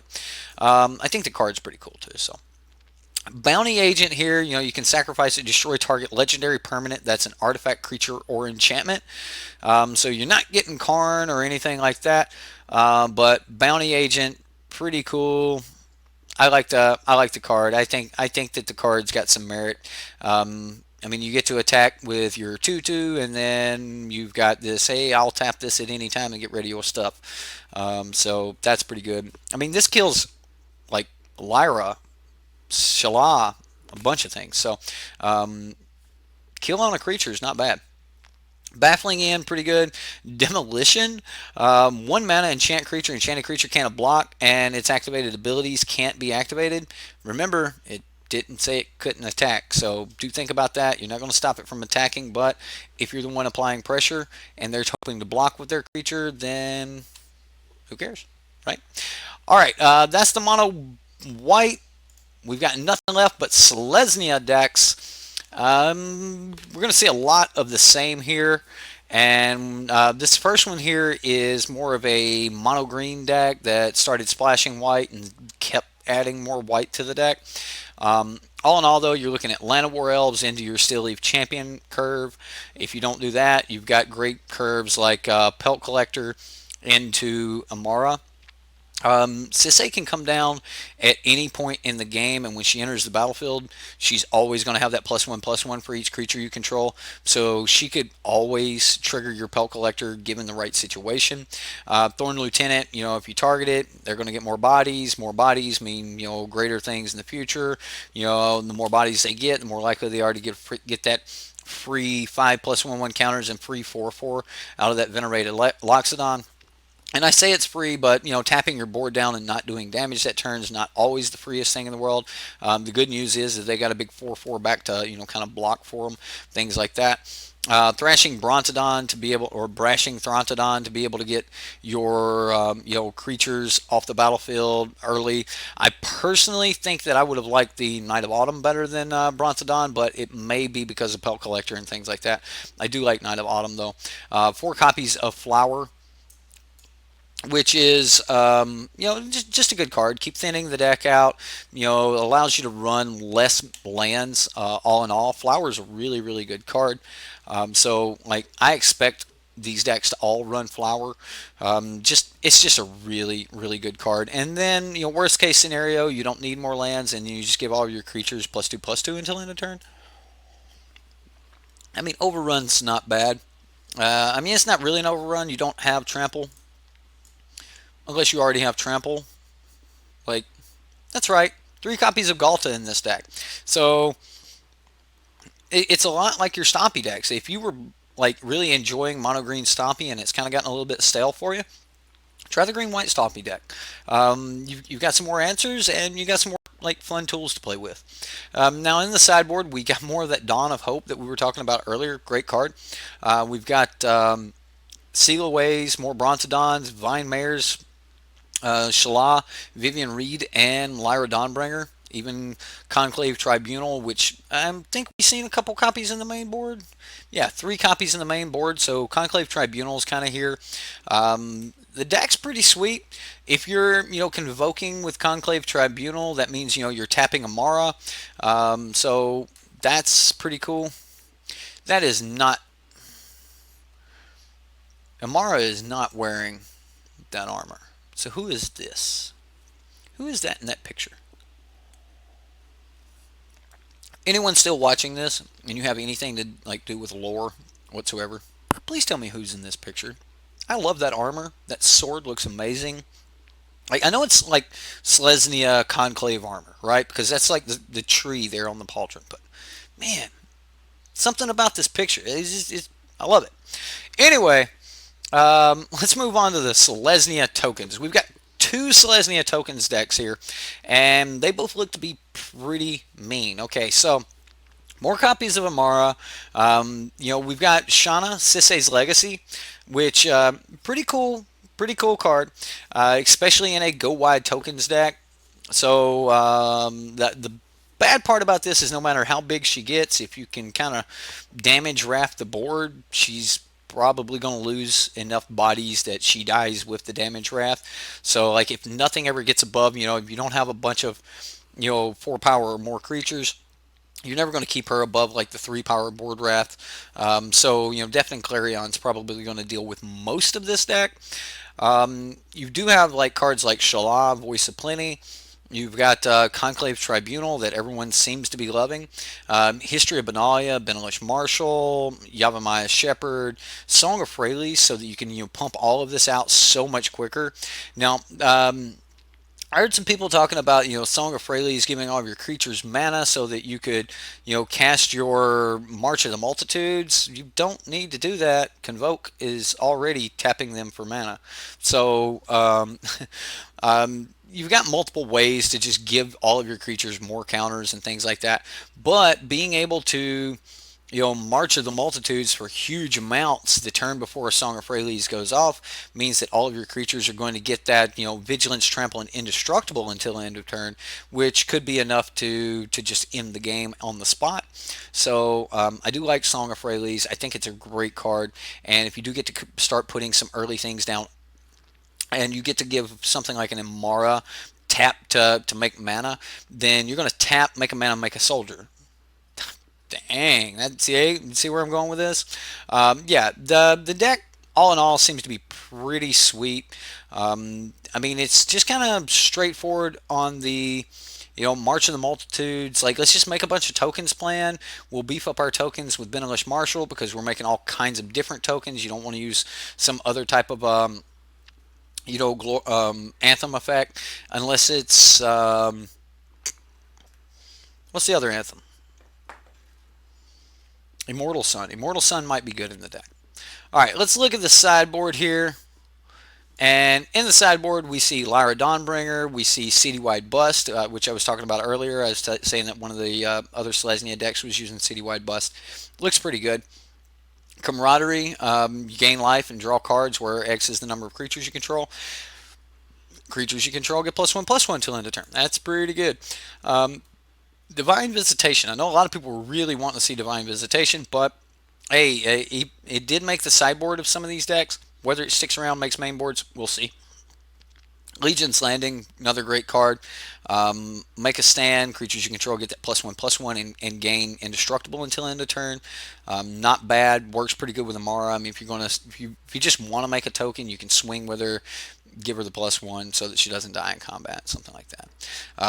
Copy of Settle the Wreckage. Because maybe they'll get big enough to swing into you. But I think that this entire strategy is just going to go really wide and kind of go from there. So, all right, Selesnya tokens. Last copy, we're seeing just more of the same things.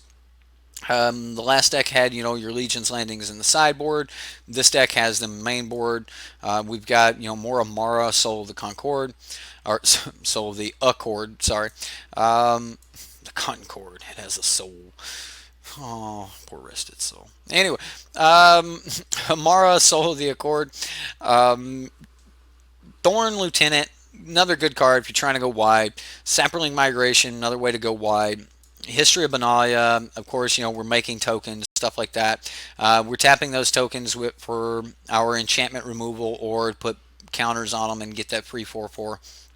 March of the Multitude, because hey, we're going wide. Let's go even wider. And then, of course, Tristani says other creatures you control get the +1/+1. I kind of like Tristani a little bit better than Benalish Marshall, just because it's a little bit harder to kill. We also see Conclave Cavalier showing up here in one of these decks. I think we're going to see more and more Conclave Cavalier just because the card looks like it's really, really good. 4-mana 4/4 that when it dies you get 4/4 empower yet again. So pretty cool. All of those are knights, including the 4/4, so they all benefit from History of Benalia. And then, of course, Shala, because you want to protect that. And then, there are a couple effects where people take control of other people's creatures. Tristani deals with that. So, and whenever Tristani enters the battlefield, you get create 2/1/1 white soldier creature tokens, and those are going to get the buff from your other creatures you control get +1/+1. So you're going to gain 4 power here as well. So I kind of like Tristani over the Benalish Marshall. Plus, it's much easier to cast. Now, if we do look into the sideboard, Immortal Sun is here. Like this is what I was talking about earlier. Like, this is also another really good anthem. It's going to allow you to draw more cards. It's going to allow you to cast your spells cheaper. All of the good things. Lyra, we've got the Shala in the main board. Lyra and Shala seem to be, friends. They're buddies. They hang out a lot. Go down, listen to the prayers together, that sort of thing. Knights of Autumn. All of these. All of just has been in almost all decks that could possibly cast it. I think this is the real takeaway from this week, is this card is definitely 100% the real deal, and we're going to see a lot more Knight of Autumn. Vivian Reed, we're starting to see a lot more Vivian Reed, Settle the Wreckage, even Divine Visitation here as a one of in the sideboard. So some people are definitely playing the card, and that's it, guys. That is all the decks. All of the decks for you guys. There you go. I hope you enjoyed them. Yeah, I definitely didn't. Yeah, I definitely didn't hit everything on the head when I was making this. I'm not going to go back and cut out my Nullhide Ferox mistake, which a lot of YouTubers would do. I was definitely reading that card wrong, so forgive me about the Nullhide Ferox. But the card's strong. I was definitely thinking that it made it to where no one could cast non-creature spells, and then I had to look at it, and it's just the owner. Just the owner can't cast non-creature spells. So other people can still cast non-creature spells. The card is still broken good, and it's still going to give people a headache. I do like Nullhide Ferox, though. Think the card's going to be phenomenal, and I think that it's really going to change people's minds on if they're really going to make someone discard a card at random or not, or at lack of control. I don't know how to put it. Like um, a card of their choosing, right? Like, so if you make someone discard, you guys remember Lexodon Smiter? Wasn't that Lexodon Smiter? Yeah, I want to say it was Lexodon something, but you make them discard a card, and this thing would just beat you in the face. So yeah, um, it's definitely something we're gonna have to worry about. But all in all, I had a lot of fun talking about all these decks with you guys. What I'm really wanting is to open up a discussion. You guys, let me know in the comments, like what do you guys think about these decks? Where do you think these decks are going? I've got these numbered, and I'm sure you can see them on the screen. Boros Mid Range 3, Boros Mid Range 2, Boros Mid Range, that sort of thing. Talk about the deck that had this card in it or that card in it. What are you thinking about particular cards? What do you think about Dawn of Hope? And who knows enough about lore to tell me who is in the picture there in Dawn of Hope? I'm going to be looking for. Maybe it's just a Conclave Knight. Maybe it's just a Conclave Knight. But anyway, I had a lot of fun doing this video, talking about these decks. I gave you guys my opinions on all of these decks. We kind of went over them. We looked at what the deck is doing, that sort of thing. Let me know what you think. There's a comment section below. Let me know what you think. Hope you guys had fun. We'll see you next time.